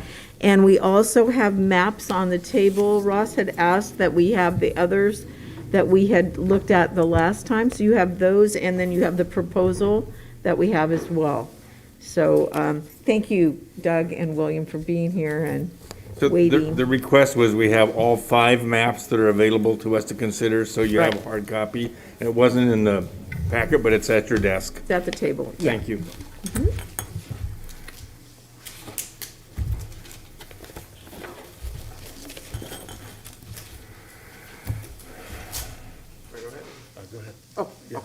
Sorry. Well, good evening again, everyone. William Tunick with DWK. It's good to be back. I know Clarissa was filling in last time, but good to be back, hopefully, for what is the conclusion to this process. Just by way of background, I know the board, we've talked about this, but also for members of the public. As the board is elected by trustee area, there's a requirement in the education code that following each decennial census, the board examine its trustee areas to make sure that they're still population balanced based on that new census data. So we came to the board in, I think, November, I want to say, and presented the results of the analysis Cooperative Strategies did, indicating that the growth in the district had put those areas out of balance, and therefore the board would need to look at making some revisions. And you've had several public meetings since that time to discuss potential revisions, receive feedback on those maps, and I think, at least on the agenda tonight, you have a resolution through which you could adopt one of the maps to be the revisions. Just as a reminder, the deadline to finish this process is February 28th. So again, we kind of framed it here for the board to hopefully make that decision and approval tonight. And with that, I'll turn it over to Doug to talk through the maps. Great. Thanks, William. Hi, I'm Doug Mindy from Cooperative Strategies. Good to see you all again. Let's go ahead and just kind of review a little bit. Remember, we talked about how the census in 2020 versus the 2010 census, consolidated blocks, put a lot of population inside of those. This map that you see again are the areas in which the 2010 and 2020 census blocks vary in geography.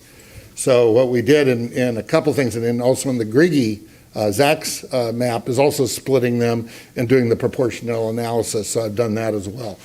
But let's dive right into it. Like we said, 3 scenarios for your consideration have been looked at.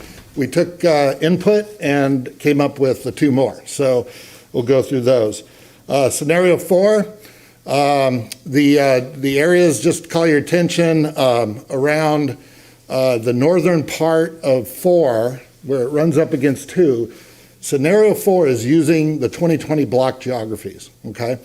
And pretty much everything except for a part of 5 and 3 are adjusted. And I've got a zoom in map that I provided for you that shows the areas in which the boundaries are proposed to change, of course. Do the arrows show which direction they're changing? Or? The arrows are not showing the shifting, so it's not like a fault, but it's calling your attention to where the overlaps are.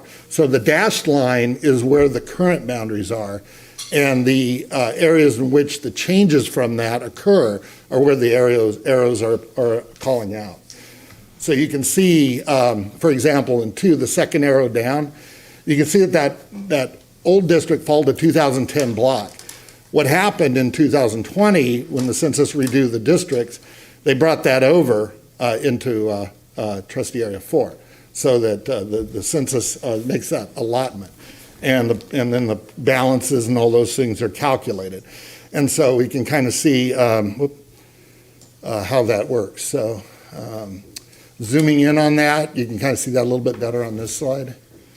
So I still don't understand. Is the arrow the direction the boundary moved, or I'm sorry, It's no. hard to follow. I'm sorry. The arrow is just calling out where the change is occurring, and you can see, like on the bottom, trustee area 7 comes over into 6. So it's the opposite of where the shift. It's not a shift arrow. It's just pointing to where the changes along the boundaries are. Okay. Yeah.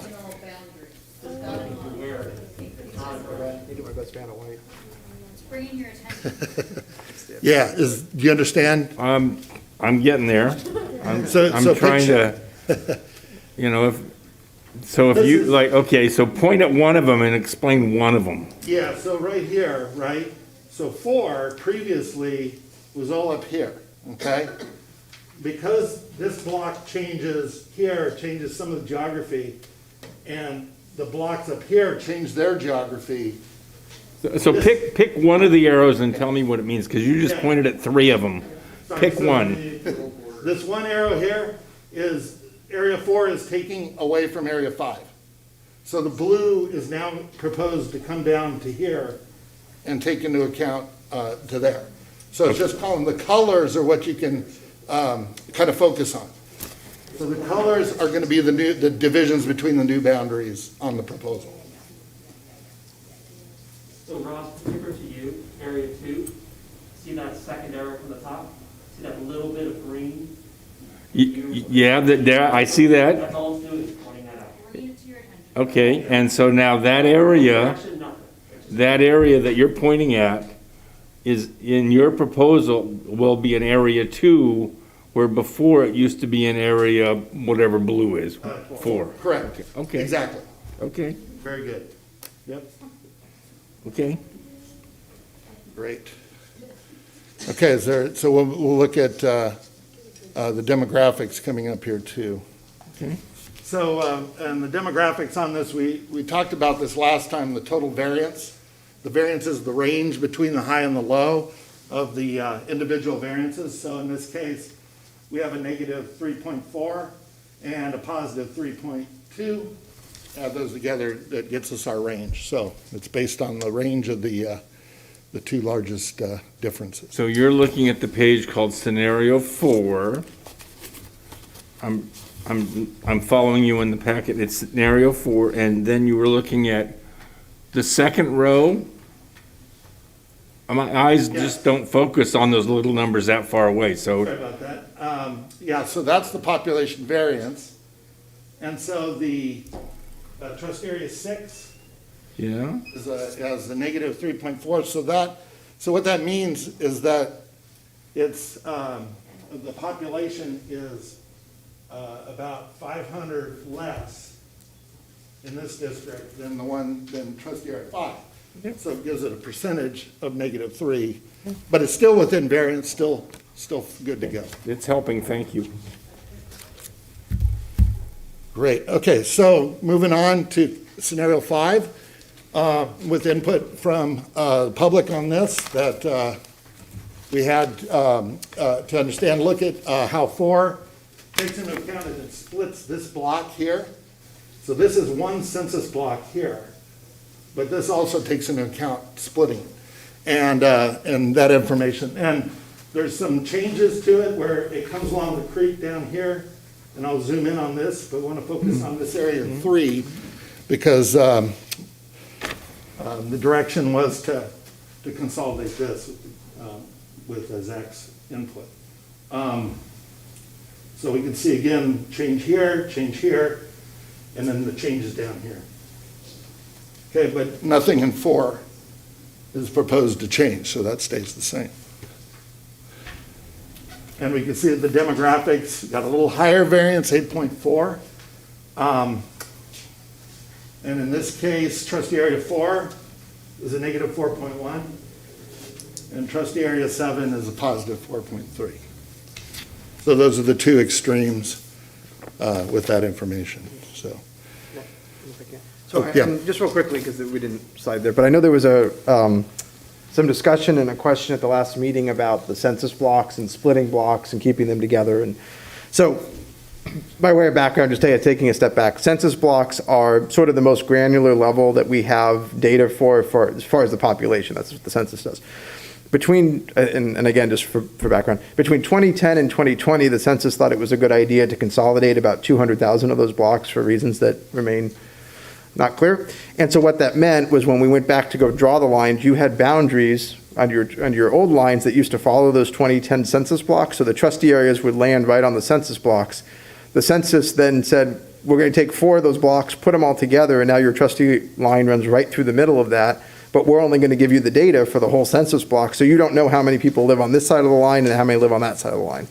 And so that was part of it. I think we talked about this with the assessment, but that was part of I think the challenge with drawing these maps is where you have that happen, do we take the line and shift it all the way to one side or the other of that block so we have consistency between the trustee areas and the census blocks? And the two reasons that I think were talked about for doing this, one is in 2030, when the board and the district will have to go through this process again, in order to do the population analysis, if the trustee area lines don't line up with census block lines, it's going to be really difficult to know how much population you have in which area. So that's one issue.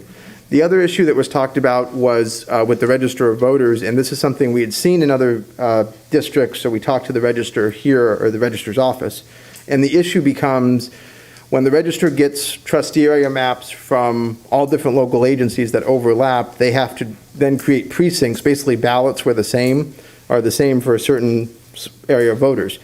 The less those lines line up, the more ballots they have to make, and the unhappier they tend to get.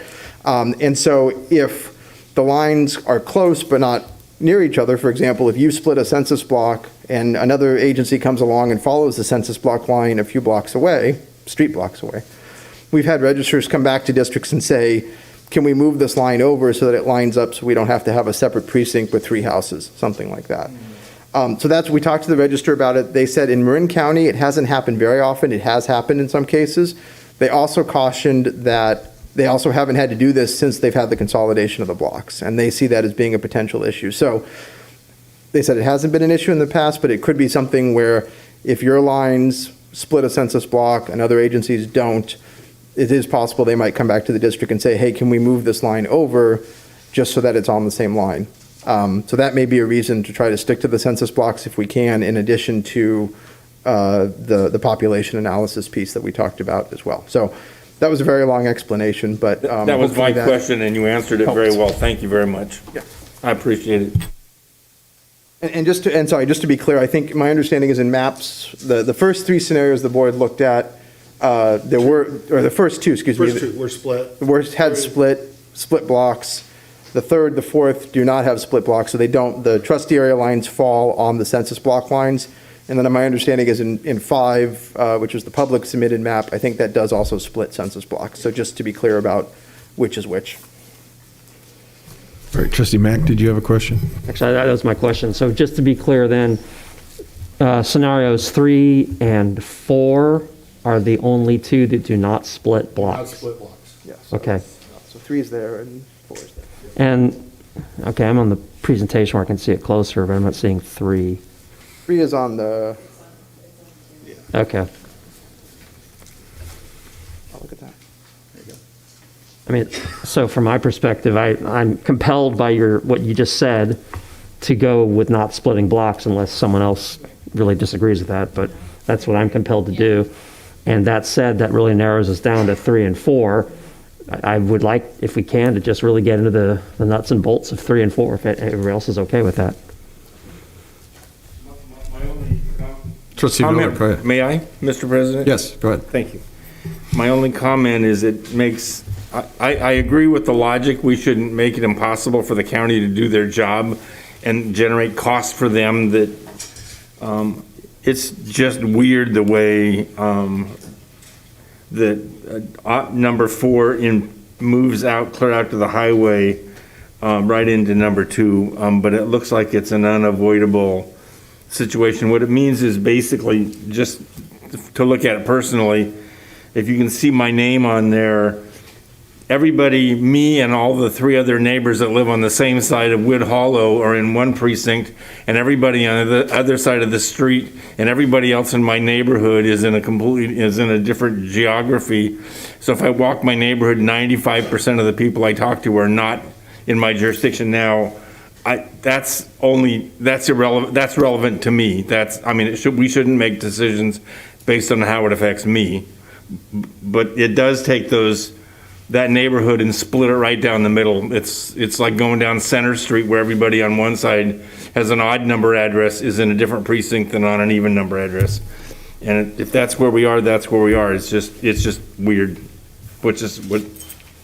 But Trustee Mack, I think you have merit in that we should make it easy for the registrar Yeah, what I might say to, because I see your point, it's just weird that the census block did what it did, right? Because that's effectively the issue. Yeah, The census yeah, no, block right, yeah. separates you from your neighbors across the street, which is weird. Yeah, and yeah, I mean, literally, if I go to my closest 100 neighbors, all of them are in a different census block than I'm in because I'm on the wrong side of the tracks or street or whatever you want to call it.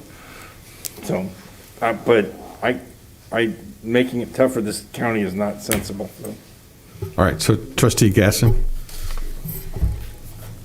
So I'm trying to get up to speed because I do agree. I think that we should try to keep it where we don't split that census box. So 3 and 4, and I'm trying to look at them side by side to see what the difference is in both of them. And I think what I'm seeing is that on. It's your area. Yeah. 5 gets split with 6 goes down. I don't like. 6 goes out into the 6 goes out into 5 now in scenario 3. Yeah, it looks like you're living on the border too, Diane. Well, it's to your point, I'm not too worried about that. Although I gotta say, I came to realization, which, another reason, I know that's a moot point, but if any of us move even slightly, I mean, this is great because it's supposed to be so we have representation for community, but oh my gosh, if anybody doesn't own their home or they live in an apartment, I mean, we wanted it so we get a diverse, people, community, and if someone doesn't own their home, I mean, and they have to move, it's a very small area that they can move within and keep their seat. So I actually, so I noticed that. I'm not concerned about myself, but in terms of looking at practicality, I think then, if that's the only significant change between 3 and 4, is that correct? It's just That's what I can tell, I don't know. Yeah. Then I lean towards the 4. And I'm sorry, tell me which one did Griggy help with? What's that? 5. Oh, he helped with 5? 5. Okay, He split 4 blocks. okay. Yeah. That's a bummer. And there's not much difference in variance between 3 and 4. I was gonna say, that was my. 6.2 to a 6.6. Yeah, I want to keep that as low as possible, too. I like 4 as well. Okay. Yes, of the one, I like 4 better than 3. I mean, besides the weird issue we've already talked about. We don't escape it, though, for you, Ross, I Yeah, don't think we escape I it. don't, I mean, it shouldn't be about me personally. It's just weird that those Yeah. few houses are now, Right. Okay, so let's hear from Trustee Jacobson. Sorry, we're not. I think we should just adopt 4, personally. I move we adopt 4. Okay, so I'll second that.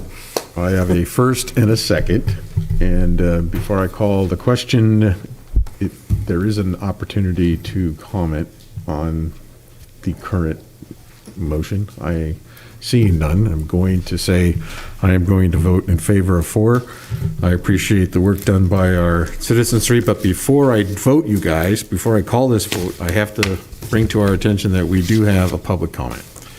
So I will suspend the vote, and we will hear from Alan Harris.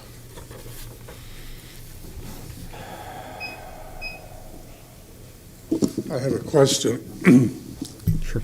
And it involves only District 6. I think this is the final map that you're voting to adopt. That's 4. The motion is for 4. 4. I don't know what that, oh, that came from your last presentation. Was it 3? It does, what is the number on the upper right?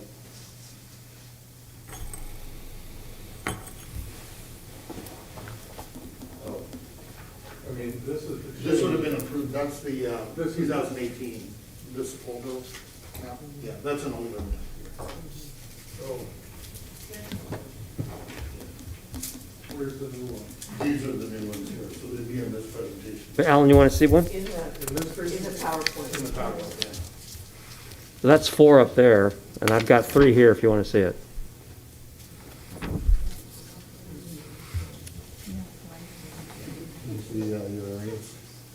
So this is 4.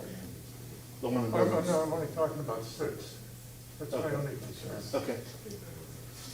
And 7 grabs some of 6's territory. Yes. Okay. It's because the census block. Yeah, I understand. Okay. The question is, in the shift of territory from 6 to 7, are those generally the streets that you run into when you come over Palmer Drive heading down towards Ignacio Boulevard? Yeah, there's, it looks like the census followed some streets here, but it looks like it took in some subdivision line or another boundary line that it had in its database that goes through the back of the neighborhood on the right side. Okay. It's as clear as mud. Thank you. Yeah, Yeah. exactly. Yeah. It's And where I'll- the census blocks. I'll just say for clarity, since I know that neighborhood quite well, effectively it's expanding 7 to include Row Ranch and as well as the houses across the street from San Jose Middle School, which is natural. That makes sense. And if that lines up with the new census blocks, so be it. Let's do it. Okay. So, Debbie, you So- want to call the Yep, question? Yep. President Nell just had to step away to make a phone call, so I'm just gonna, so we had a first by trustee Jacobson, and what was the second? I missed- Me. That was you. Okay. And can we just clarify the motion? If you could just read the recommendation on the back of that sheet, that would be great, because it does mention a resolution. I just want to make sure we get that in there in our motion. Uh-oh, Just we've the got map. Debbie making the rules again. Resolution 17, 2021, 2022, that, Let trustee Jacobson read it. Resolution number 17-2021/2022, adopting revised trustee area boundary map based on 2020 federal census data. Okay, thank you. Scenario 4. Thank you. All right, so we have a first by trustee Jacobson, a second by trustee Mack. All those in favor? Okay, 5-0 to provisionary votes. Thank you. and I believe we have to record the ayes and nays on the resolution. Yeah, we'll do that when we sign it later on Okay, at the good. end. Okay, so Thank that you. concludes item 13A. Move on to, thank you very much Thanks for for your your work on patience. all of this. Thank you, appreciate it. Gentlemen, thank you. Yeah, Thanks, Jan. thank you. Moving on to 13B, this is our acceptance of the 2020-2021 annual audit report, which we do every year, and Lois is here to present that. Hello. And there's a hard copy on your table. Looks just like There this. is. Just came today. Right. So normally, the auditor is here to present this, I believe, so this is a little different this year. They were unable to make it. So I just wanted to go through, this will be very brief, but basically what an audit is, for maybe anyone who's listening. We're required to have annual audits. It's part of the AB 1200. Audits should be looked upon not as something to be afraid of, but something that we can learn from and improve our systems. And we are very lucky to have Christy White as our auditor, because that is what they do best, is really help the staff to understand what it is they need to do to make everything run smoothly. There's actually an audit guide from the state, you can look up on CDE's website, that spells out exactly what it is auditors need to do. It talks about all the different areas that, for this year, there's a new audit guide every year, and it lists the things they need to cover, such as attendance, instructional time, admin to teacher ratio, and other topics. And it also specifically lists sections that need to be in the audit. More of the technical stuff you see, such as management's discussion and analysis, the basic financial statements.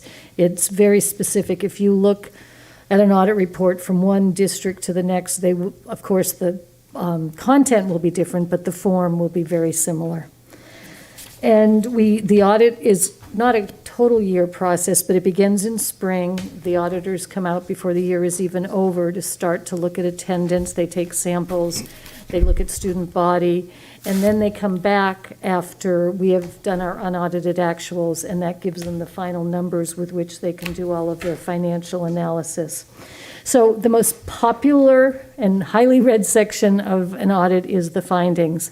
Those are the areas where auditors find discrepancies between how it should be and what they're seeing. And I'm so proud to announce that we have absolutely no findings this year. And I have done this job for a lot of years, and that's never been true. So I'm really pleased and I want to acknowledge all of our staff that work so hard to make things right. So that's all I have to say, unless you have any questions about what you So saw. could you lead us to the page where it says there's, It's at the very end. on page? It is starting on page 79. Okay. Schedules of findings and questioned costs is the title page before that's unnumbered. And it goes through each section and there's bold. There were no findings. There were no federal award findings. There were no state award findings. And there weren't even any student body findings, which I've been in districts where there may only be one finding in it, but it's always student body. So this is impressive. Any questions from other board members regarding our annual audit? Okay, so this is an action item for the board. Anybody like to make a motion to approve the 2021 trustee Mack as a first? Safest motion I'll ever make. Trustee Jacobson, did I see a second? Okay, so we have first and a second. All those in favor? Okay, 5-0, 2 preferential votes. Thanks, ladies. Thank you so much. All right, moving on here. All right, so we're moving on to item 13C, which is approval of the memorandum of understanding between Nevada Unified School District and the City of Novato and Novato Police Department. This is regarding the school resource officers. This is coming back to the board. Yes, I'm sorry. So this memorandum of understanding was updated one of our previous ones to align with the SRO committee's advisory recommendations that you already adopted a couple of meetings ago. And we also added in the final recommendations that you had for data and for reporting back and for presenting to the board and for monitoring that we are staying true to all of the recommendations of the SRO committee, which is really important. We have a meeting in March with the SRO committee so that we can review everything with them as well. And so we're discussing this tonight. There are some pronoun changes that we're going to make. I appreciate that one. And if there are any questions about it, Sasha could not be here tonight because she's not well and she couldn't make it. So I'm happy to answer any questions. There's a correction on there. I know the correction as well. All right. You're good? Just a quick clarification, I just wasn't following, and it says on the cover page that NUSD agrees to compensate the city for the hiring of an additional, so just whatever the recruitment fees or something? Where are you looking? I'm sorry, in the cover? It's on the cover page, under background. Yeah. It says we're going to compensate this city, and then I made sure, because. Well, we compensate the city if we have requests outside the SRO duties. Is that what you're thinking? Wait, it says compensate the city for the hiring of an additional police officer to be deployed. I just assumed that was the clarity that I was expecting, was that it was just whatever their recruitment fees or hiring fees were. Because I just wanted to make it clear, in the agreement, it says we're not paying for them. No. But it says here that we're compensating the city for the hiring. Well, that's not accurate. Okay, I apologize. Yeah, okay. Yeah, that's. So it seems to be correct in the MOU. Yeah, it is correct in the MOU, and and under the funding part, it's correct as well. No, that's why I said I want people to be clear, because in the MOU, it does say it specifically. And again, that's why I thought, okay, then it just must mean that, there's fees there's costs associated with recruiting. I don't know what that is, but that was what I thought that was the distinction. That's from the last time. Okay, any other questions? I'm just going to do this item, and then President Nell will take over the rest So of the meeting. with that clarification, that the MOU is correct and the cover letter is incorrect. Right. I'll move adoption of the MOU. Okay, so we have first by trustee Millerick. A second by trustee Mack. Any other comments? No? Okay. All those in favor? 6-0, 2 preferential. Yep. All right, that's it, and I will turn it over to President Nell. Thank you very much. Thank you, Trustee Butler. I unfortunately had a emergency call. It turned out to be not such an emergency. So I appreciate your patience. I will go back to my duties as president. The next item on our agenda is the approval of the Parent Square Aries communication platform. And Leslie Benjamin and Alex Perez will present this report. Thank you, President Nell. Alex Perez with Instructional Technology and I are very excited to bring this forward to you tonight. About a year ago, I started a communication engagement team with parents and staff. And one of the first things they talked about was wanting to streamline our communications and there's so many places, they want one place to go to get their communications. So in the course of the next 5 months, we launched a thought exchange to our teacher leadership team, our PTA boards, and got some initial data back. And then we launched a parent survey where we got a lot of feedback back that really supported having one platform for the district. And so that's when I brought in my partner, Alex Perez with Instructional Technology, and we started, and as a district team, started looking at some platforms. So I'm going to turn it over to you now. So, yeah, I mean, the feedback was a great direction actually the feedback gave us great direction on where to move and what products to look at. So we reviewed several products and ended up presenting our findings to Cabinet first, which then we got direction to present to the rest of our stakeholders. So we presented to the principals, our Aries community group, and our PTAs, and a PTO person was also on those meetings. So, and then we presented it to the Aries communications group. So we got positive response back. We got tons of questions, and we went back to the table and addressed these. So after all our presentations, Parent Square came on top. It's a great tool. It offers pretty much offers everything that our survey respondents were asking for. So they wanted a mobile app. They wanted something that would be easy to use, one single app, so one place to go. So one of the biggest things that this will accomplish is we'll start getting rid of some of the district applications, which is Benchmark and EduLink. And then at the same time, it's going to get rid of all the school paid applications. So we didn't list those on our cover, but there's other applications that all our schools are using a variety of. And at the same time, we also been working very closely with our PTA leadership to see if they can move away from their platform as well. So it's still something that we would like to have them use as well, so that we can have our parents go to just Aries Communication or Parent Square. So it's a great direction. I mean, we're going to eventually bring in our teachers as well, so that we can have them start using this application. Currently, we don't have a district application that they can use.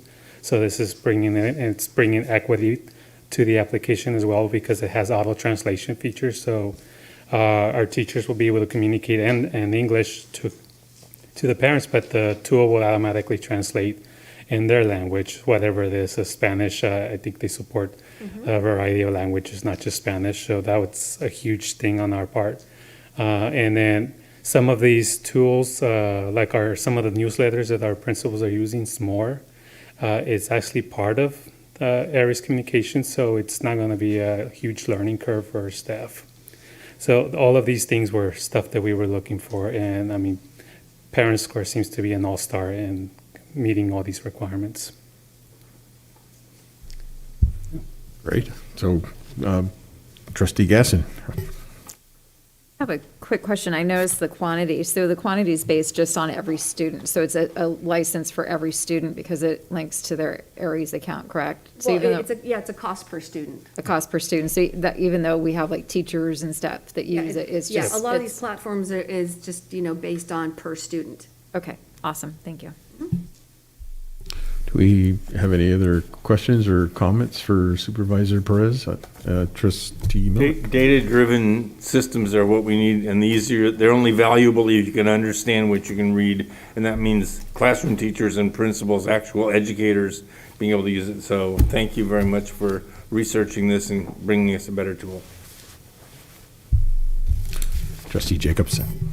I appreciate that we found something that's going to streamline. It's going to be taking the place of other programs that we're using that don't talk to each other. So from an efficiency standpoint, I really appreciate that. And I do appreciate the work that you guys did with community members to make sure that it was going to hit all of the needs from all of the different places where people might use it. Any other comments or questions? Trustee, any comments or questions on this new software coming forward? Okay. No? I do. I just want to know if you could just tell us a little bit more about the training that you might expect to encounter, other than the help button on the application. Or are we going to have some? I know it says we're going to do it, but I just wanted to know, do you have an idea of how much training and what it'll take? So our first plan is to to have a pilot school. So we want to start with a pilot school and do some training with them, just to kind of iron out any of the details and hiccups that we might encounter. And then after we've kind of got that iron out, we plan to deploy to the whole district beginning of next school year. We want to do training when school starts, once our teachers are started, so that this isn't a tool something that they'll forget if we start training them now.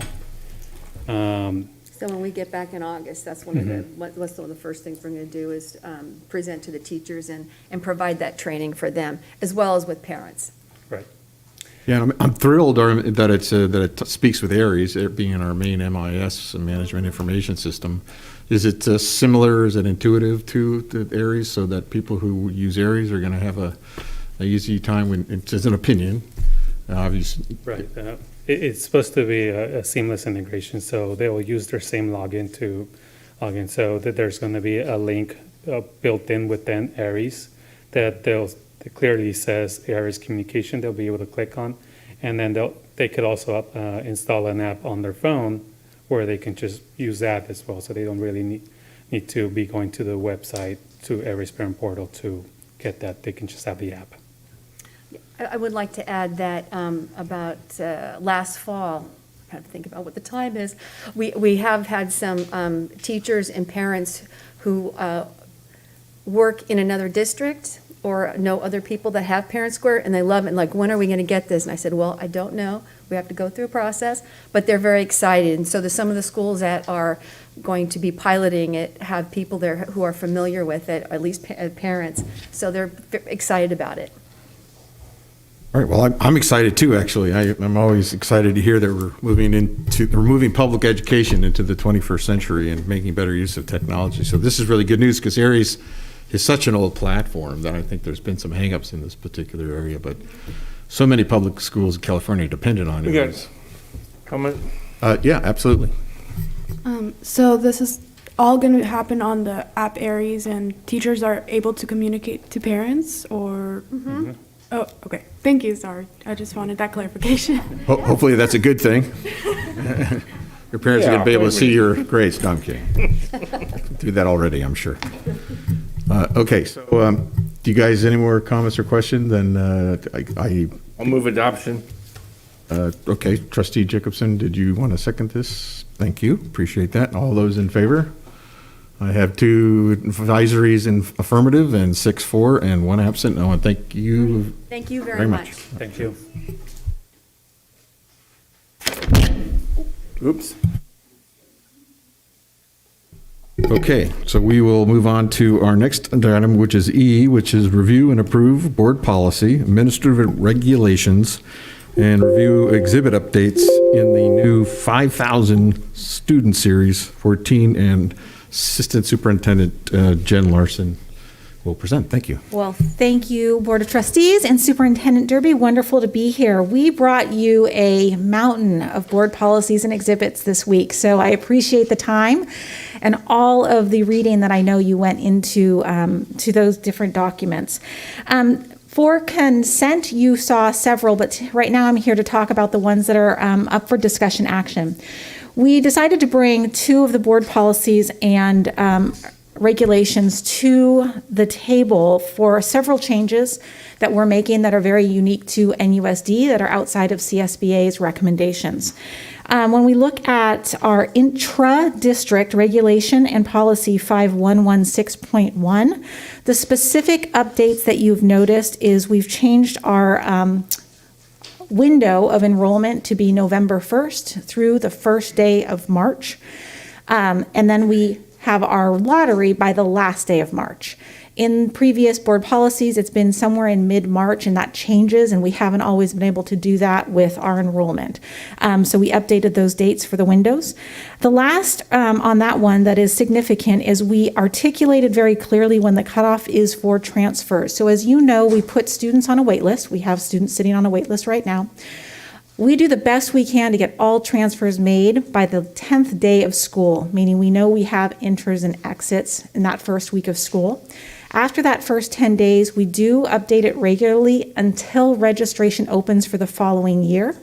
But there's often a misconception that they're potentially going to get placed sometime in the spring. So we wanted to articulate that that wait list closes on October 31st, and registration and transfer window opens for the following year on November 1st. Now, obviously, if there's an administrative placement move or any reason that we would need to move a student, we would do so, but those would be on case-by-case basis, not going back to that wait list. So I'm going to pause there to see if there's any questions on the changes made to 5116.1.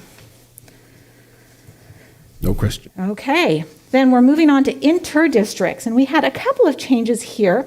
Inter-districts, just to refresh everyone's memory, are those districts transfers that are coming from outside of NUSD. The most, I think, specific change that we made to this policy was around specialized programs. One of the challenges that we've had come up over and over and a lot of questions about, when a student comes to us for a special program transfer, the transfer was made specific to that purpose. Therefore, when they come and they immediately drop out of the program, we often don't have the seats left in what they're there now wanting to do. So we wanted to just be very clear with the public that when you come and you're here specifically because you've auditioned or you have made it into STEM or one of our specialized programs, should you choose to move out of that program, then that revokes your transfer. You can certainly put in for another regular transfer, but we may not have space outside of that program that you have been placed into. So we wanted to have that outlined in our policy. The second actually does require you guys to provide me a recommendation. The new CSBA update has language specific to transportation. That is ed code, and it is something that of course we follow, but I would recommend that we switch the language to what we use for our 5116.1, which is more specific to NUSD's language. And if you were to look at the last page of both policies, the ed code reads, upon parent or guardian request, the district shall provide transportation assistance to students who are eligible for free and reduced and a child of active duty military. Comes up very irregularly, but it is a part of ed code, and of course we do follow that, as opposed to how we have it written in NUSD's, which is in general, the district shall not be obligated to provide transportation for students who attend school outside of their attendance area upon request, and it speaks specific to our own district because we don't provide transportation. I wanted you to see that language and determine whether you wanted to keep it ed code or you wanted to switch it to our NUSD specific language, knowing that of course in those circumstances we do follow ed code because it is the law. Okay, anyone want, Trustee Mack? So I want to talk about, just prior to that, the applying for a specific program, then dropping. And I totally get it, makes sense. I would also stipulate, though, that we have that issue with intras. Yes, we do. And I'm not sure if that's something we want to cover or if you're looking to do down the road, but I know, and you know what I'm talking about. I do. They tend to be for sports. It does. And it's more challenging with intras because they're our own students. So we are going to serve them either way, which means we have a place for them either way. So it's a little bit different stipulation. But yes, when we have a student who's on an intra-district transfer for a specialized program, We do require them to stay in that program. If they drop out, again, the problem becomes we've often filled their spot at the other school. So we have a little bit of the opposite challenge that happens there. So it's definitely something we could look at. But right now, it's very specific to our inters.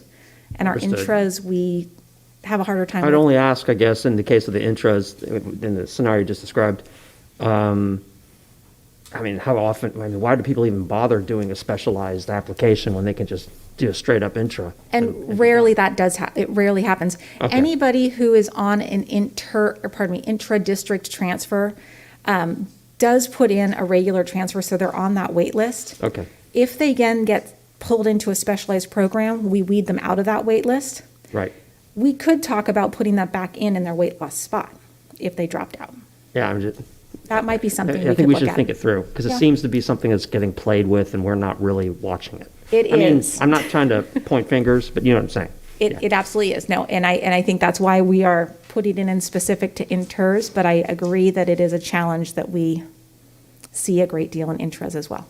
Okay, well, Yeah, if we that might be a could, way to do yeah, it. if we could take a closer look at that and if there's anything there. Absolutely. If there's not, I get it, that's fine. And then on the busing side, and Jan, there was an LA Times article, and I've since heard multiple reports of there's an East Bay Assemblywoman who is pushing for universal busing effectively in California. So we need to kind of consider the possibility of that coming through, seeing as the state appears to be flush with funds that they want to throw around except for paying down pensions. It seems this might pass. And so it could throw all this, anyway, someone There's no move. funding for that, though, the busing. But they're right. Yeah. Yeah, well, that's true too. Okay, anyway, that's it. So I'll recommend that you attend the JLAC meeting tomorrow and ask your legislator. Trustee Butler, you got a question? This is on the exhibit, which is number 1 exhibit, which is requiring to go through Marin County Office of Ed for a transfer, to fill out a transfer. I haven't seen that before. Is that? We cannot even consider an inter-district transfer without their home district signing them out. So a lot of the work that happens upstairs is we're signing students out and simultaneously other districts are signing them out so that we can pick them up. So it's a form that is countywide.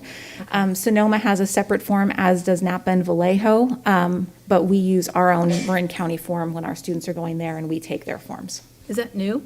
No. Oh, okay. Well, then I'm just out of the loop. Okay. Yep. All right. And now it's an exhibit, so everybody Yeah, okay. knows. I got it. Thank you.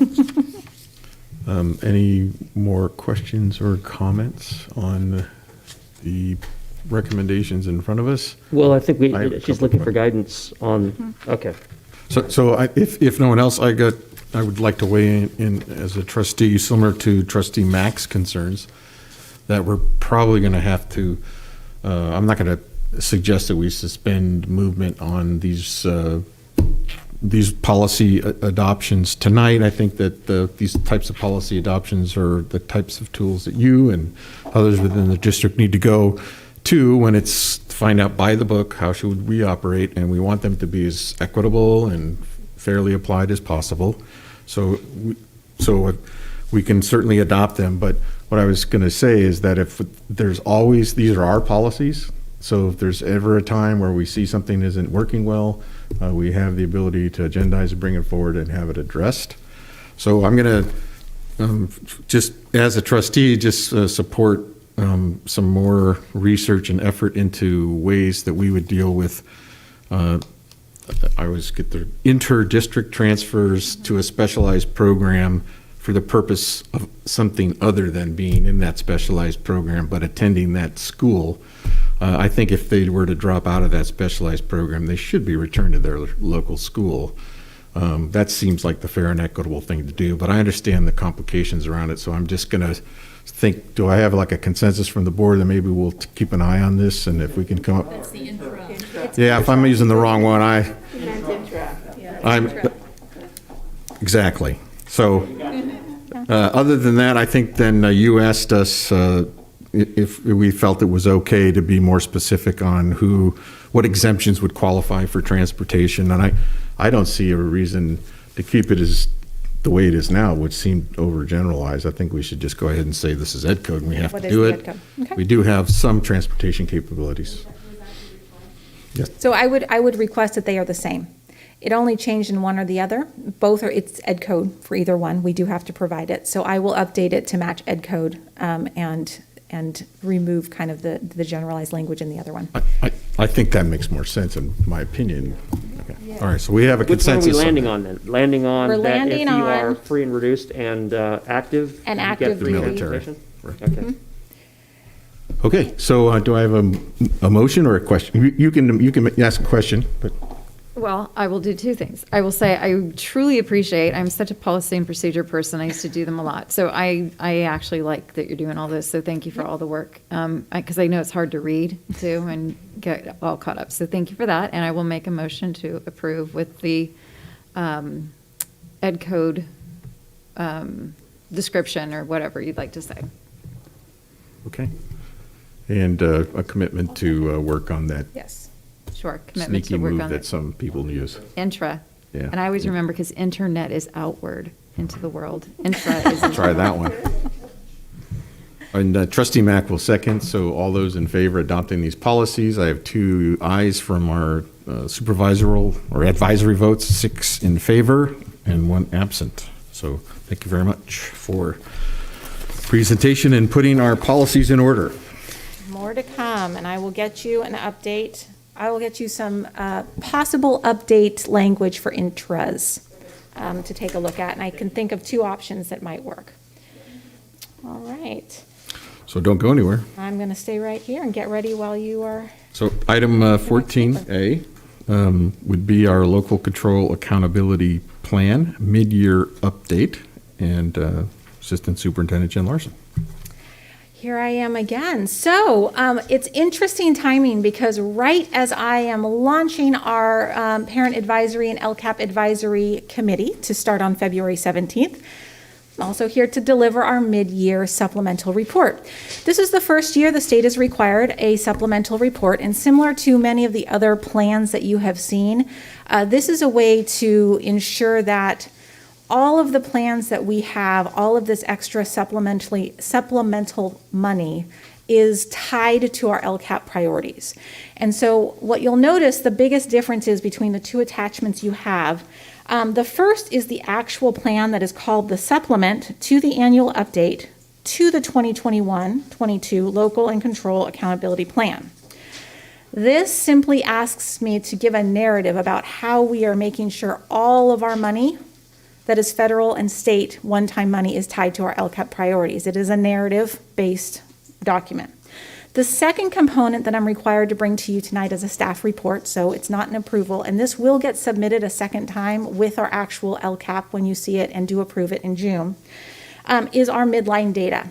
So when you're looking at the larger packet that you have in front of you, what you have is all of our goals. We have 6 goals, but only 5 are listed. Our 6th goal is all of the funding outside of our priority LCFF supplemental money.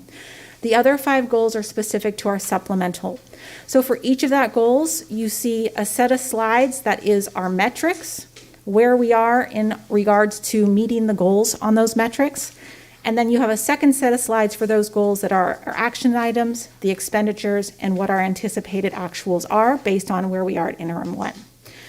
So through that, what I did in our board cover to kind of give you an overview, it's a lot of information, is just to highlight the key areas where we're going to be focusing our second semester in terms of metrics. But then financially, we had, as you remember, a requirement to look at those funds and see what we could maybe move around and shift. And so I'll be highlighting those tonight. So under goal 1, the clear places where we need to work is attendance. I'm sure that was very clear for you. We actually have increased dramatically from an average of 6.5% of chronic absenteeism to 18.1%. Also, our overall attendance rates have decreased from 96% to 93%. So this will be the area that we continue to work on. It's been a goal of ours, and we know that COVID has a significant impact, and there's only a certain extent that we can impact that. The other one that was really surprising was that our use of language line, which is our interpretation services, was down very much from last year.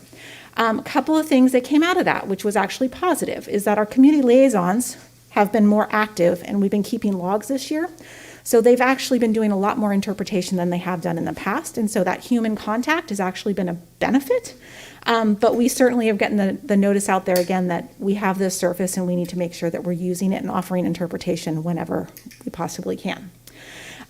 Goal 2, we are on track to meet all of our goals. Goal 3, we did have a an increase in D's and F's for 9th through 12th grade after semester 1. So all of our high school counselors and our administrators are working on that and looking at kind of where they can put in some supports for the second semester to see those D and F numbers go down again.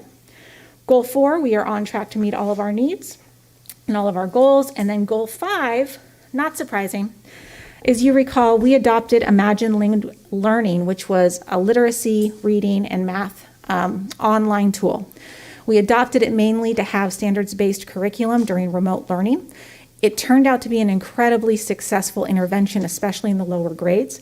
But as we've come back to in-person learning and trying to decrease the online time and the screen time, usage in that has gone down from 3,200 students being active to 2,300, almost 2,400 students.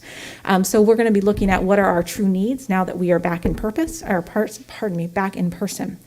The other one is data matters. That was a very significant part of our goals. As you guys recall, we were looking at using that as a potential grading platform for PBE.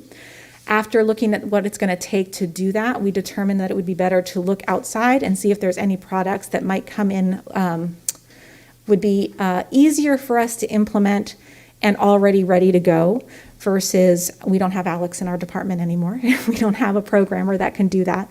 And the cost for us to build that into Data Matters would be pretty extreme at this point. So that was another significant change to our goals. Moving down to our key expenditures and our focus areas, you can see that a lot of these were frozen or positions that were eliminated.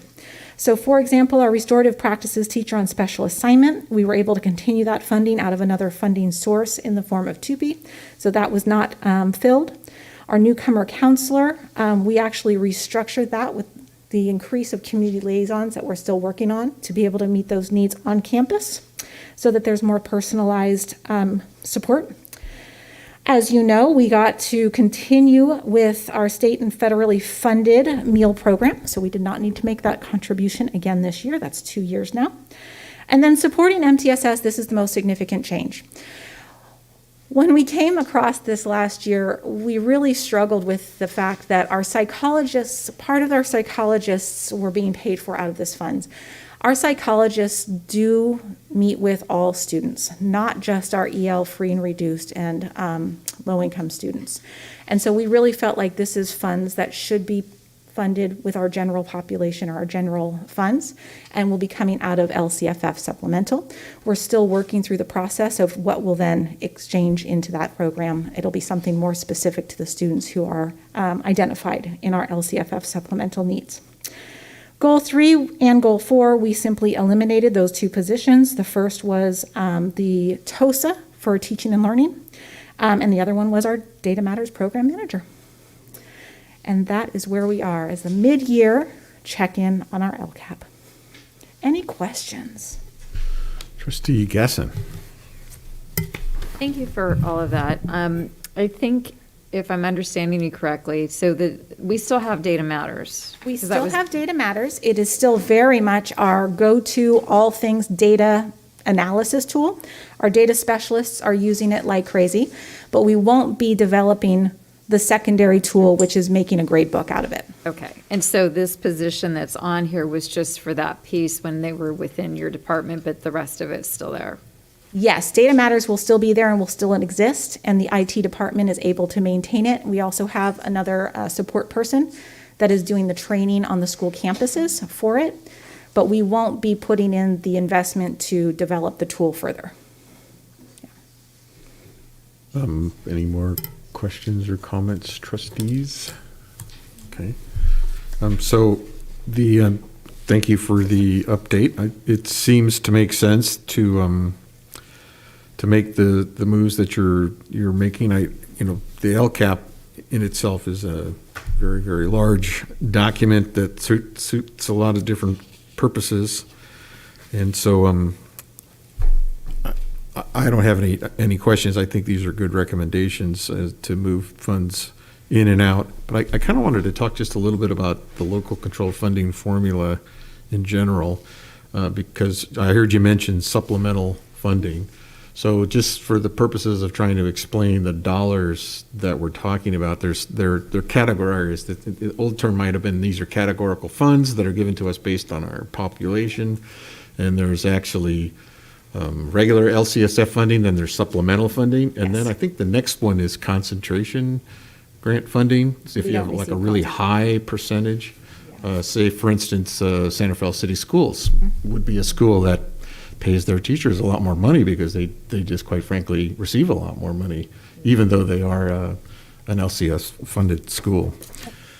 So it's regrettable that the state doesn't see its way to fund districts adequately, but I just thought I would bring that up, and I might bring that up tomorrow when we're talking to That would the be a great legislature. In topic. fact, that is actually an increase in the LCF base grant Base grant, yeah. is on the table, and we're hoping that there'll be enough support for that to eventually move that dollar amount up. So having done my little soapbox thing, I guess the recommendation is to adopt or accept these goals. So do we need? You don't even have to. No It's action just a staff necessary. report, and I realized that I didn't even use my slides. It's okay, you have Well, them in front of you, and they're not that's very all right. exciting, so you're fine.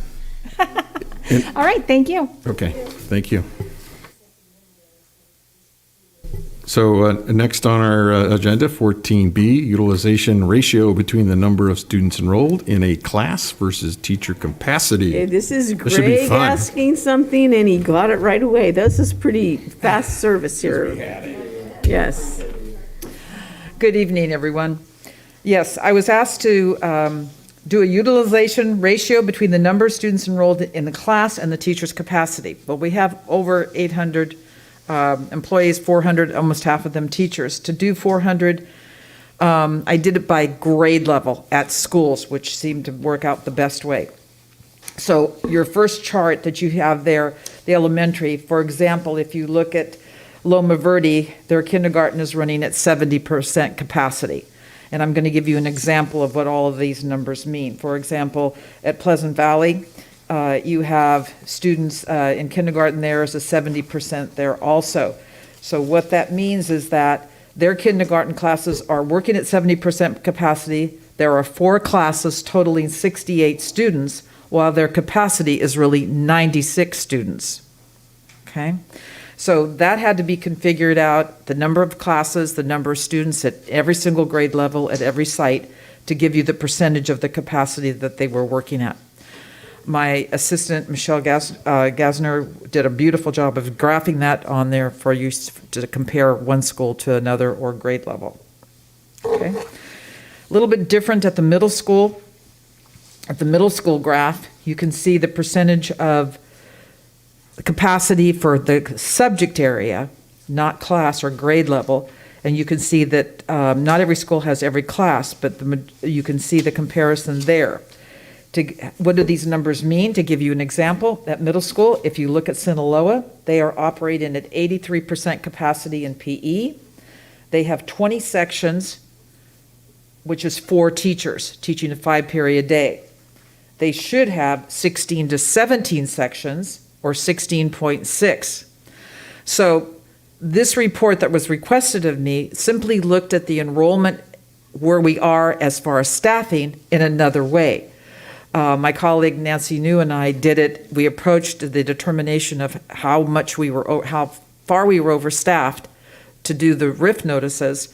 We approached it a different way. This is just another way of coming up with the same exact numbers. When we did this, we came out with the same number because were recommending that Sinaloa lose 2 sections of PE. Remember, 0.2 is a section, okay? So it came out to be the same answer. At the high school, if you look at the high school chart, to give you an example of what these numbers mean, at San Marin, they are operating at 83% capacity in math. They have 39 sections at the school, which is 7.8 teachers. They should have 32 to 33 sections, or 32.4 teachers. That's where we arrived at how many math teachers we really needed to release or notify for the possibility of release. Okay? Any questions? No, I just want to say thank you for putting this together. It really, really helps me visualize what's going on. And it does make clear that budget issues aside, we certainly were getting smaller class sizes than we were supposed to have. And basically, underutilizing the resources that we have. So I know that's a euphemism, as pointed out earlier, but that's the fact. We just do not have as many students as we used to have, and the really the ability to deliver education, our capability, our whatever capacities or what I want, it has not been adjusted, and here we are. So thank you for You're welcome. showing us how this works. And I'll point out, I think everybody can see it.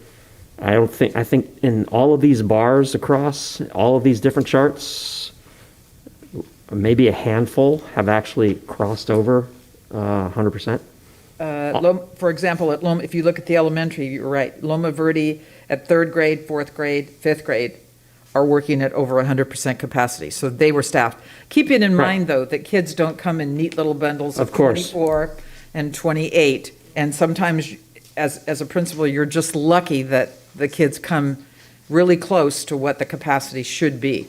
Well, the other to thing avoid the combinations. I totally agree. Yeah. And combos, all that kind of fun stuff, which none of us like, but we can't cut kids in thirds.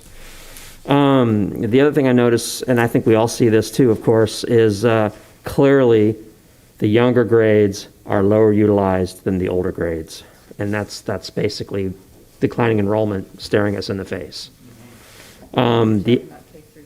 Yeah, I'm elementary, sorry, yes. And it's kind of cleaner to see because it's very holistic there, and it's the early stages. It's our future, if you will, especially the TKK, of course.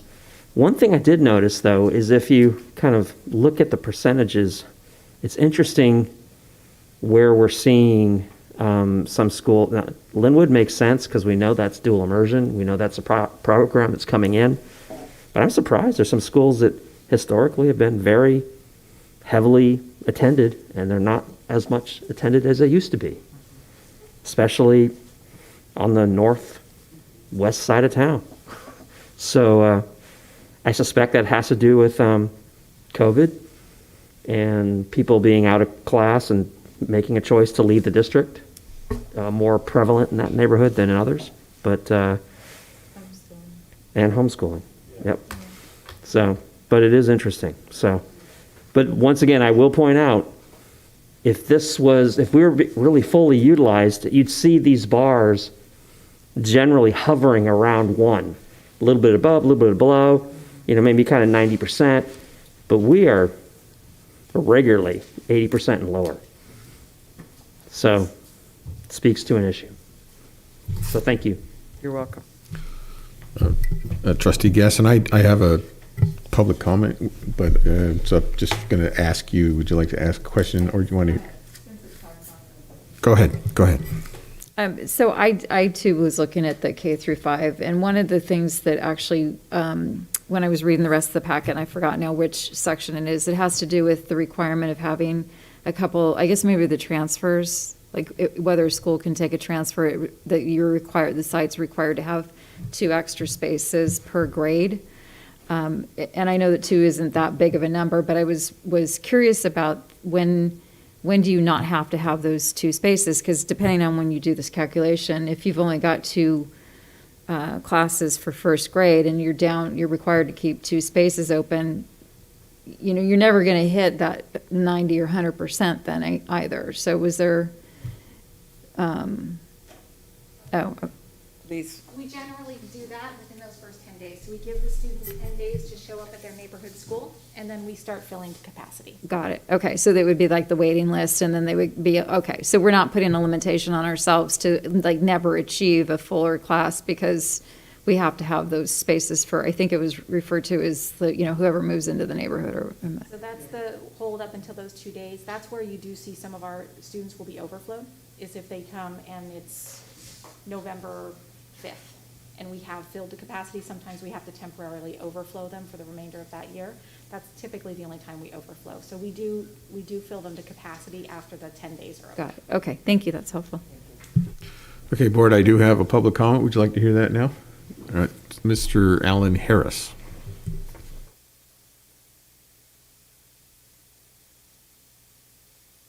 Earlier this evening, there were several speakers from within and without the district that I think brought attention to their perception that the school board has been responsible for a lot of the structural deficit.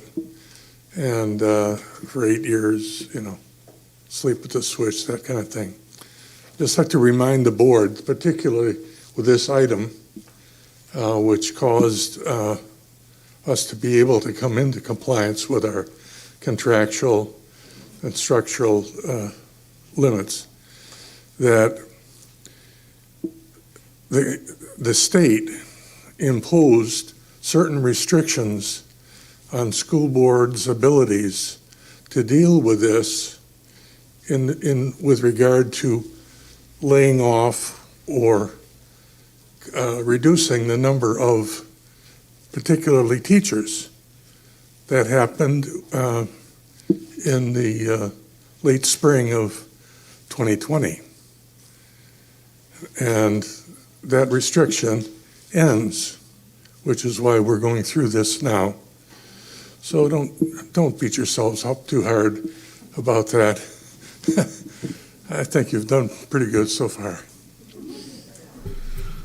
Well, we certainly do appreciate that, and that's accurate. I mean, at the beginning of the pandemic, there were a lot of don't panic rules and regulations put out. Let's not just fire everybody, and so we did what we did and tried to keep it together, and in the end, here we are. So I want to thank Trustee Mack for asking for this information to come forward. I think it's a handy tool.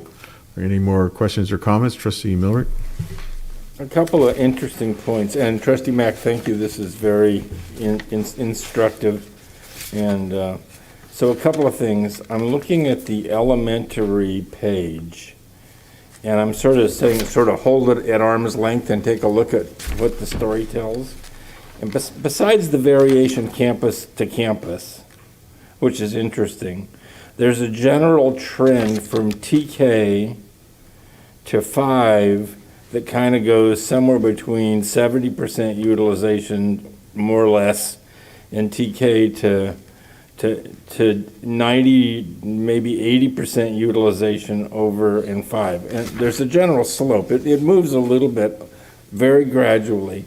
And since each of those grades are staffed with different teachers, and a teacher can teach either fifth or fourth or third, or they're qualified to move. It's interesting to wonder. We seem to do a better job the longer time we have to get ready. We're not staffing as deeply in the TK and first, and that's interesting, that trend to me. And I'm wondering, I guess I'd like an interesting reflection from Dr. Derby on how that happens. Maybe not tonight because this is pretty new data. The other thing is, I'm an engineer by training, and I work with systems and measurements and accuracy. And if I'm shooting for 100% utilization, I'll go, okay, well, I can go under 10%, but I can go over 5%. And we have a pay model for teachers that if you have more than whatever the number is for that grade level, we have a provision for paying you for the extra student in that section. But in every case, we're on the we're below the number. We're below the 100% utilization. I'm looking through these and I see only Loma Verde in grade 3 is at 102%.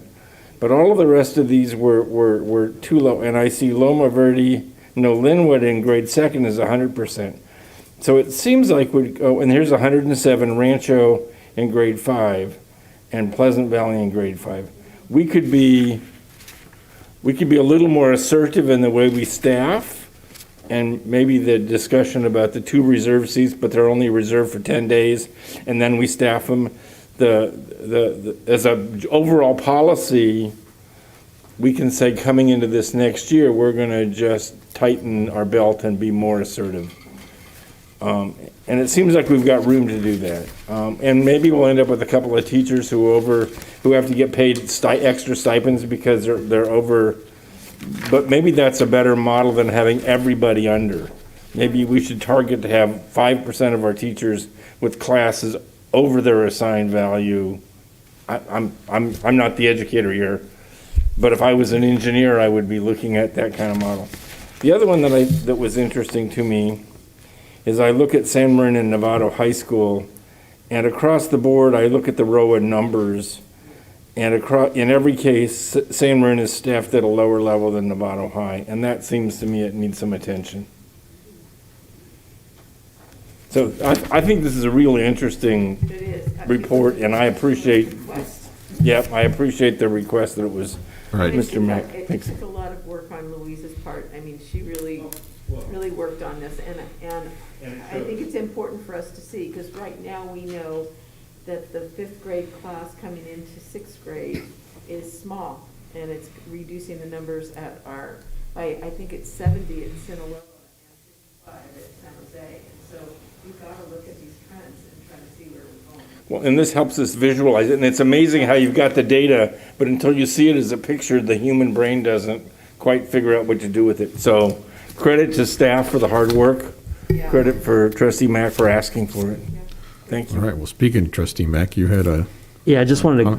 And really good point about the differences across the schools there, Ross. I agree. I have to admit, it does get confusing sometimes because, and I'm guilty of this, you think that these are just numbers in terms of absolute enrollment, but they're not. They're percentages. Right. And so what's very interesting is why is it that our 3rd, 4th, and 5th grades tend to be higher utilized than our lower grades? And has nothing to do with class size, because this is adjusting for that.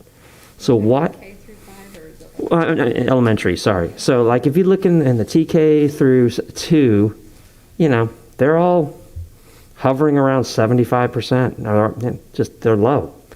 But then you jump to 3rd, 4th, and 5th, and boy, you start seeing a bunch of hundreds pop up. 102, 105, 103. It's class size. No, it's not class, because she adjusted for class size. But TK through 3 only go to a certain number.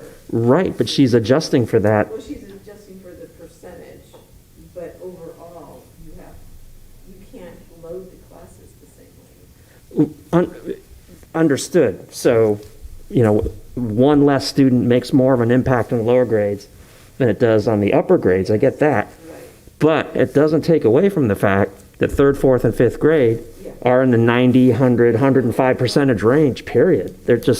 They tend to be higher utilized. And that's interesting. So, can I add something? I believe part of it is that we're under more pressure to keep the lower grades lower, because if we go over, there's a huge financial loss, not just the class overages, but that that's we good to lose know. a giant there it piece is. of funding. Okay, so the data is telling us that. Okay, good to know. Yeah, and I get it. Thank you. Thank you, Lois. Appreciate it. So anyway, the point I'm trying to make is that I think the takeaway from this is that this is something we should look at on a regular basis to really see where we are with regard to how we're staffed relative to where we're supposed to be staffed in a percentage fashion. And as well, I love Trustee Millerick's point. We need to look at this across the schools. And why is it that one high school is much lower utilized than the other? And you could start making some equity arguments there pretty quick. But I'll stay away from that for now. All right, so I think what I'm hearing, Superintendent Derby, is that maybe we'd like to keep this thing updated as we have actuals at the beginning of next year, et cetera. And if, I don't want to create a ton of work, but I think the board, I think the public would be interested in this report on a more regular basis. So is that okay? Yeah, any more questions? Can we move on then? All right, very good. We have 14C, which is our student retention survey results, and will be Leslie Benjamin. I know.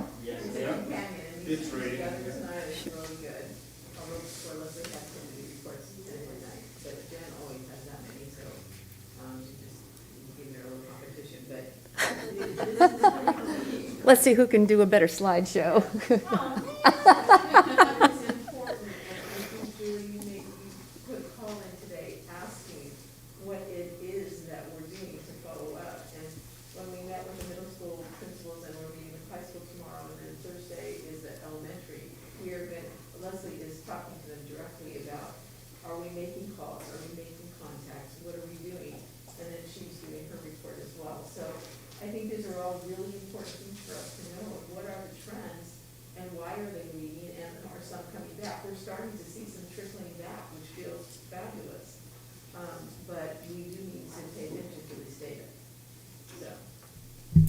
Thank you for that introduction. No problem.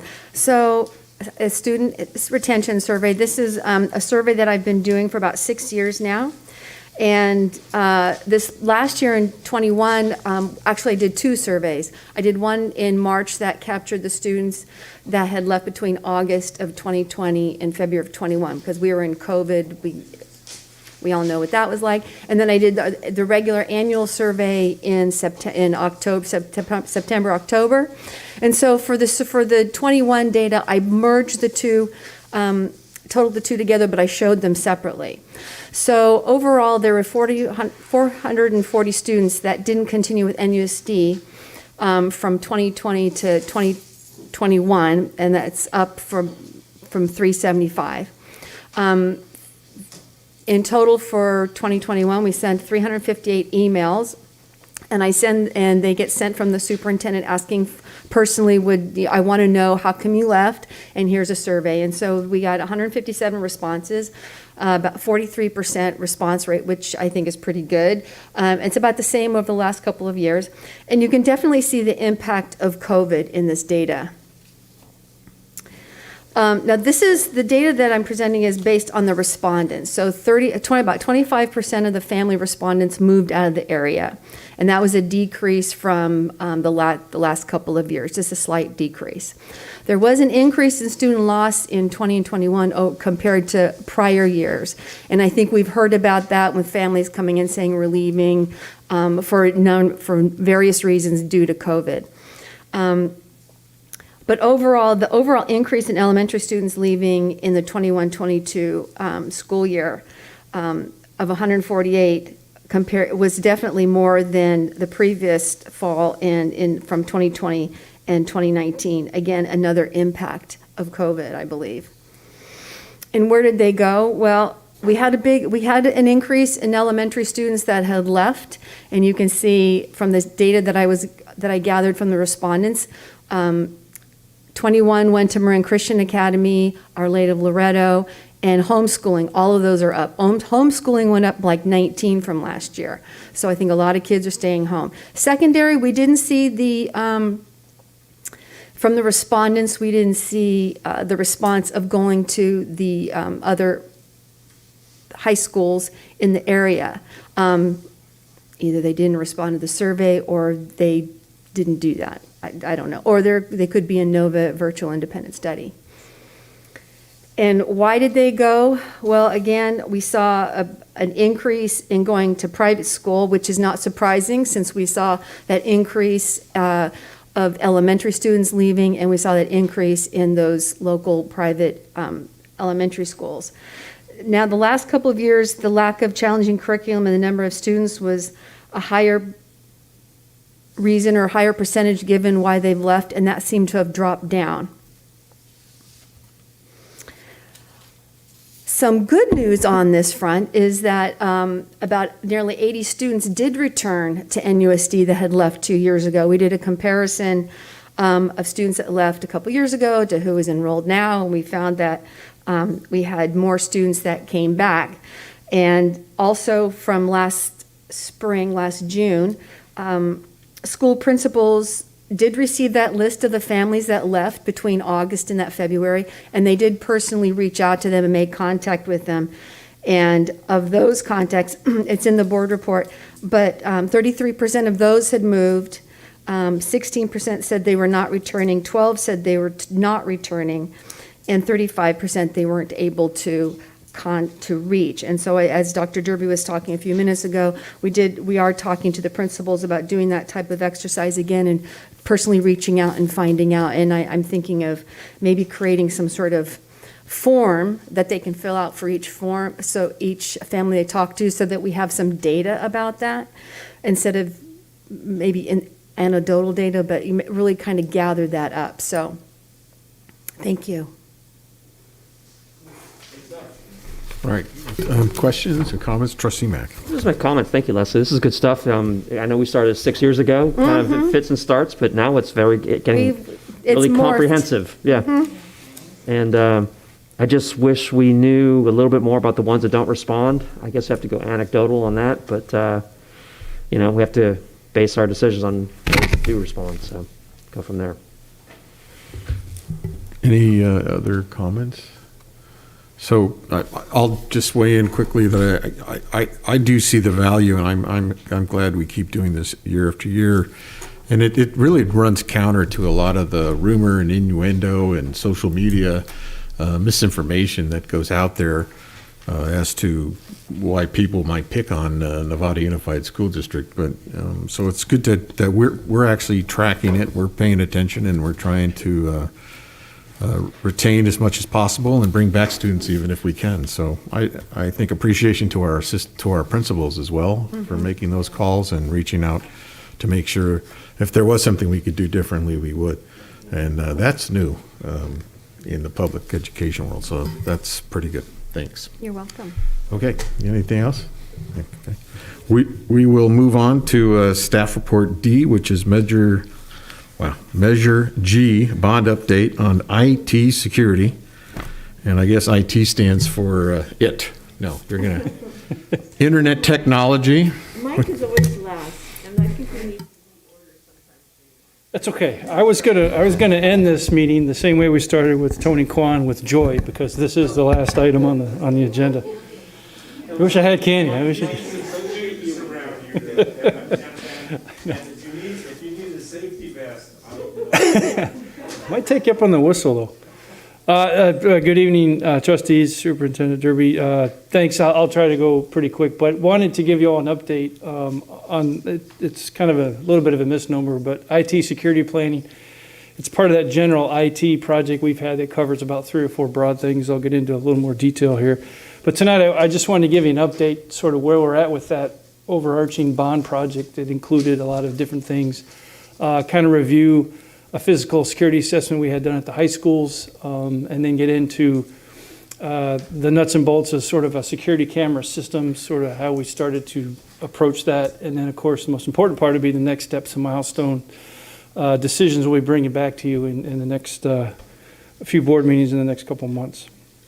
So jumping right into it, just a refresher.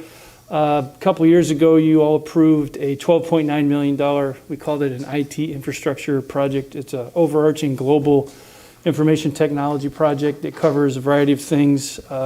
We've already purchased various network equipment, firewall upgrades, WAPs, some of the dark fiber stuff. I'd have to ask Trustee Morick to explain what that means. But and we also started IT infrastructure upgrades, the backbone, the fiber wire, the Cat 6A cable at our school sites.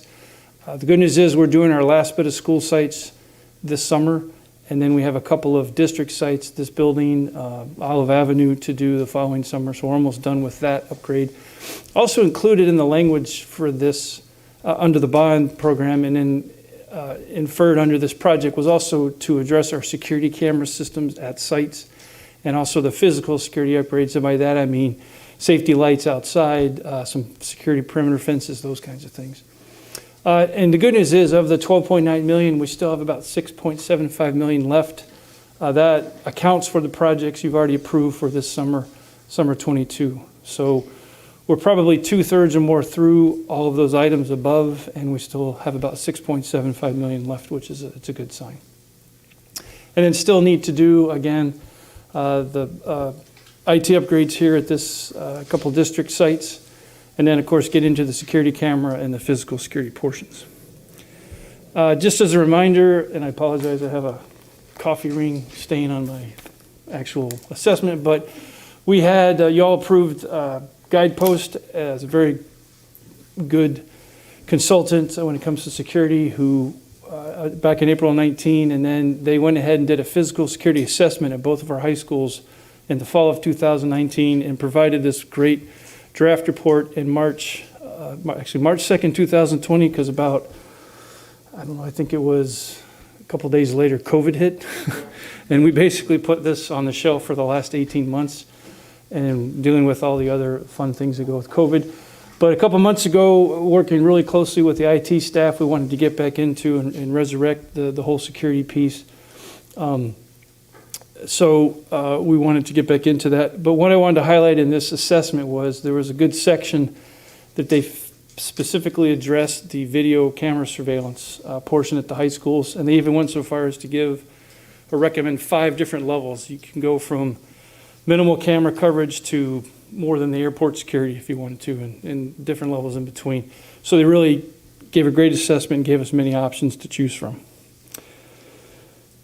So moving forward, to take that to a more specific step on the security cameras, we work with the IT staff, and they started helping us with the technology piece, and they started talking to different vendors, balancing the technology that's currently available versus what we installed 15, 20 years ago, and some of the needs specifically with the cameras that we need for our site, whether it's infrared or you can zoom in to see a license plate and those kinds of things.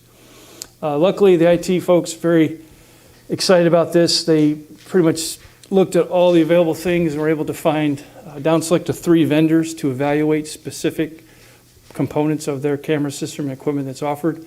And then we also reached out to many different schools here in Marin County and Sonoma County that use a variety of different versions under those 3 vendors to get more information about actual usage and how it works. And then, of course, the criteria that was used covered a gamut of things, which first and foremost is life cycle cost, how much does it cost, and then some technical aspects of the system expandability, its functionality, all the way over to ease of use. How is it accessible? Like nowadays, you can access anything from your personal phone, cell phone, versus our current system, you have to go to a hard drive, download on a disk or a thumb drive it's very painful. But looked at all those things, and that's what we sort of used to compare the 3 vendors. So that's kind of where we're at as of today. And the important thing is what's coming next. So at the very next board meeting, it's going to be a lot of excitement because we actually get to do a show and tell. So we're going to do an actual a discussion action item to you of what we recommend as a security system standard for the district. Basically, we're going to recommend one of those 3 vendors, and we're going to do a demonstration. We've actually had a couple cameras posted around this building that we've used to try out the different components and attributes of the system and do a quick demonstration of what capabilities are, just to give you an update of what technology is out there and how it can be used a lot more efficiently than our older system. Also, on the March 1st meeting, plan on bringing a board policy update for security cameras. We've had one that's not too old, a couple of years, but a lot of things have changed. I want to make sure it's aligned with all the state requirements and updated for the technology. And then some other things, these aren't hard set in stone dates. It was just, actually I didn't want to overwhelm Ellen and get yelled at by the superintendent for overloading too many things on the board meetings. So I tried to spread it out, but they're flexible. So some of these are set because of the timelines we need for the contracting process. Like it takes time to go out to bid, get a quote, come back and follow that. But others can move around, and I'll explain. So March 15th, that one, just put it out there not to overload the March 1st meeting, but it could move if needed. That's basically coming back to you and saying, we recommend level 3 security cameras at the high schools. Here's a layout map. And I also wanted to note, unfortunately, we've had some incursions in our new maintenance and operation transportation facility out on C Street. And to further protect loss of materials, we wanted to add that one to get a little more secure and ability to oversee that thing at night and after hours. Next is, currently on the 29th of March, is to have you approve a project to actually go out and install the system at the high schools and the MOT facility. That probably is a good place for it, timing-wise, for us to get the information we need to bring to for that. And the next one is once you approve that, it'd be the purchase of the actual equipment. We do have all three vendors who are on a CMAS or equivalent procurement process, which is very good, easy to get to at a very negotiated good price. We'd come with that, and then following that, we would come to approval to go out to contract for the actual installation. That one's probably more set in the right time frame because of the contracting process. The last one actually could be moved up to wherever you see fit, and that was to move forward with our already approved security consultant to go out and do this to the rest of our school sites. That was the intent back before COVID hit. We were probably going to come back that summer and get the middle schools and elementary schools. So we definitely want to do this at all of our school sites to have that physical security assessment, to be able to highlight, you need a fence, security light, cameras, whatever the issue is. We can have that information at all school sites to do this same process as we move forward. So with that, sorry it took longer than I thought. Happy to answer any questions you might have. Trustees, hold on, Russ. Trustee Butler, was that your hand going up? Nope. Oh, sorry. Okay. Trustee Miller. So Mike and I talked earlier today, and I talked to Tim, and I just want to add a little bit of information. When the plan came out 2 years ago, I sat down with the draft plan and Mike, and we went over it, and the issue was, are the networking systems we're providing in the campuses going to support the cameras that the proposal would look at? And the answer is they were consistent. So at that point, I handed the plan back to Mike and said, okay, we didn't buy two things that won't fit together. They'll come together when the time comes for your team to bring it forward. So just for you guys' information, I had my eyeballs on this at one point, just for consistency, not to recommend one or the other, but just to make sure we weren't going in two different directions. When I looked at this, the primary focus has been on the high schools, because our original camera system was on the high schools. We don't have middle school cameras or elementary school cameras, really. If there's one, I'd be surprised. So item number 7 if you go back one slide, item number 7, which is to start looking at the security issues for the other campuses. We don't even have walk into the front of the school cameras at the elementary school. So if there was an event or an occasion or some security breach, we don't have a way of being able to get that information available. And I would ask us collectively to ask Mike to engage the contractor and start doing the work to figure out what that work would look like. At least to the point where level 1, where you have a front of the school, you got an intruder and you can identify them. Because with these new systems, the data is available, so you can say, hi, officer so-and-so, we have a problem, or the sheriff's department at Loma Verde, and then they can bring up on their screen what they see at the front of the school. And so as they're moving towards the school, they can be seeing what they're going to run into. And that level of security is standard across this country, and we don't have it at our elementary schools, and we should have it. And I think we can get there pretty quickly by accelerating item number 7. The rest of this, we're going to hear a lot more in a couple of weeks, and then we all can make an assessment. But I am concerned that we've already lost 2 years, and the security we needed for our middle and elementary schools, we're not even proposing to start for another 2 months. So I'd like to have us direct Mike to accelerate at least the engagement of the consultant, so we can figure out what the scope of the work is, because we don't even know at this point. So Mike, thank you very much for taking my call. And this is the systems we have were put in I mean, I'm surprised they're not VCR tapes in these systems. And I did notice that in room 107, you have a camera stuck in the window. So as I was walking in. It's one of the test cameras. As I was walking in, I know we're being watched now, so thank you. Okay, last item, so I want to make sure everybody gets a chance to weigh in if they can. Any other comments on the facilities plan, security facilities plan before us? Seeing not a lot, I'm not, and I guess I'll look for nods. Trustee Millerick's suggestion that we ask Mike, and Mike, feel free to comment on this, that item 7, what are the possibilities to move that particular stage up, and what might actually be needed at elementary schools as far as IT infrastructure, et cetera. But you could come back with that. Absolutely. But I mean, I don't want to cut you off, but I also want to ask you guys, do you think that suggestion is something we should do? Trustee Gessen. I mean, I was actually looking to see when we were going to do the other school sites, so I'm in favor of that. I would say, though, with the comment about just the front entry, it's not. I mean, all of our campuses, you can access it from anywhere. So to me, whatever the scope is that we're looking at, in my opinion, it's not just the front office, it's the entire campus. Correct. The physical security assessment looks at everything. So this report covers perimeter fencing, traffic flow, traffic patterns, everything under the physical security umbrella. So absolutely, we'll bring that back. And to answer your question, Trustee, no, we can absolutely reach out to these guys later this week and say, hey, we're back. We need to continue. I can get some quotes and bring that back to the board at a much sooner meeting. Are there any limitations at the elementary schools as far as infrastructure goes?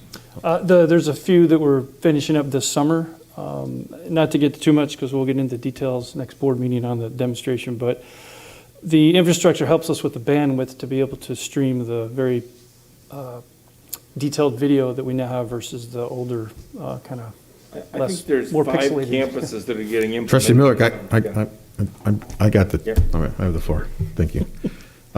Trustee Butler. You may have said this. Does that assessment need to be redone since it's 2 years old, or is that pretty still relevant? Actually, that's a great question. It's still pretty relevant because it's the kind of stuff that doesn't really change year to year, like the front entrance of Novato High or where the security lights are at San Marin High. So it's even though it's 2 years old now, it's still really very relevant, and especially the identification of where they think you should put the cameras, all still very relevant. And I agree that, yes, we should be encompassing all of our schools and sites with this project. Move that up. Trustee Miller, did you? Okay. No, I think we're fine. Thank you very much. Okay, so I'm gonna recognize the superintendent after I get to say something as a trustee. Thank you. This is hard, It is. It's directing herding cats instead of weighing in. No, and what I would like to just bring is item 2, which is board policy. I think that facilities can bring some ideas forward, but I really see this as an operational administrative function. So these board policies and A&Rs going to come from the facilities department, or will they come from the superintendent's department? So Lois, you will be, because I will just continue to emphasize a strong need to have a lot in place with the student privacy and the liability that comes from having this level of responsibility, and that is to record people at will. So I just want to make sure we're organized in that sense. Any more questions or comments? Thank you very much. Thank you. Oh, no, you can't leave because Superintendent Derby wanted to say something about this too, which, very important. I think doing the K-5 and K-8 is really critically important at the same time. Makes because sense. there is this sense that we have ignored some things at the K-5, and I think this is an absolute wonderful gesture to say, no, we are thinking about you, and you are part of this. Absolutely. Thank you. Okay, so that concludes our agenda for this evening. I want to thank everyone, and I want to ask everyone to support their public schools. Meeting adjourned. I would like to thank all of you on behalf of the 12th speaker. She wanted to pass these out, and I accidentally interrupted her and promised her I would send them to you. Okay.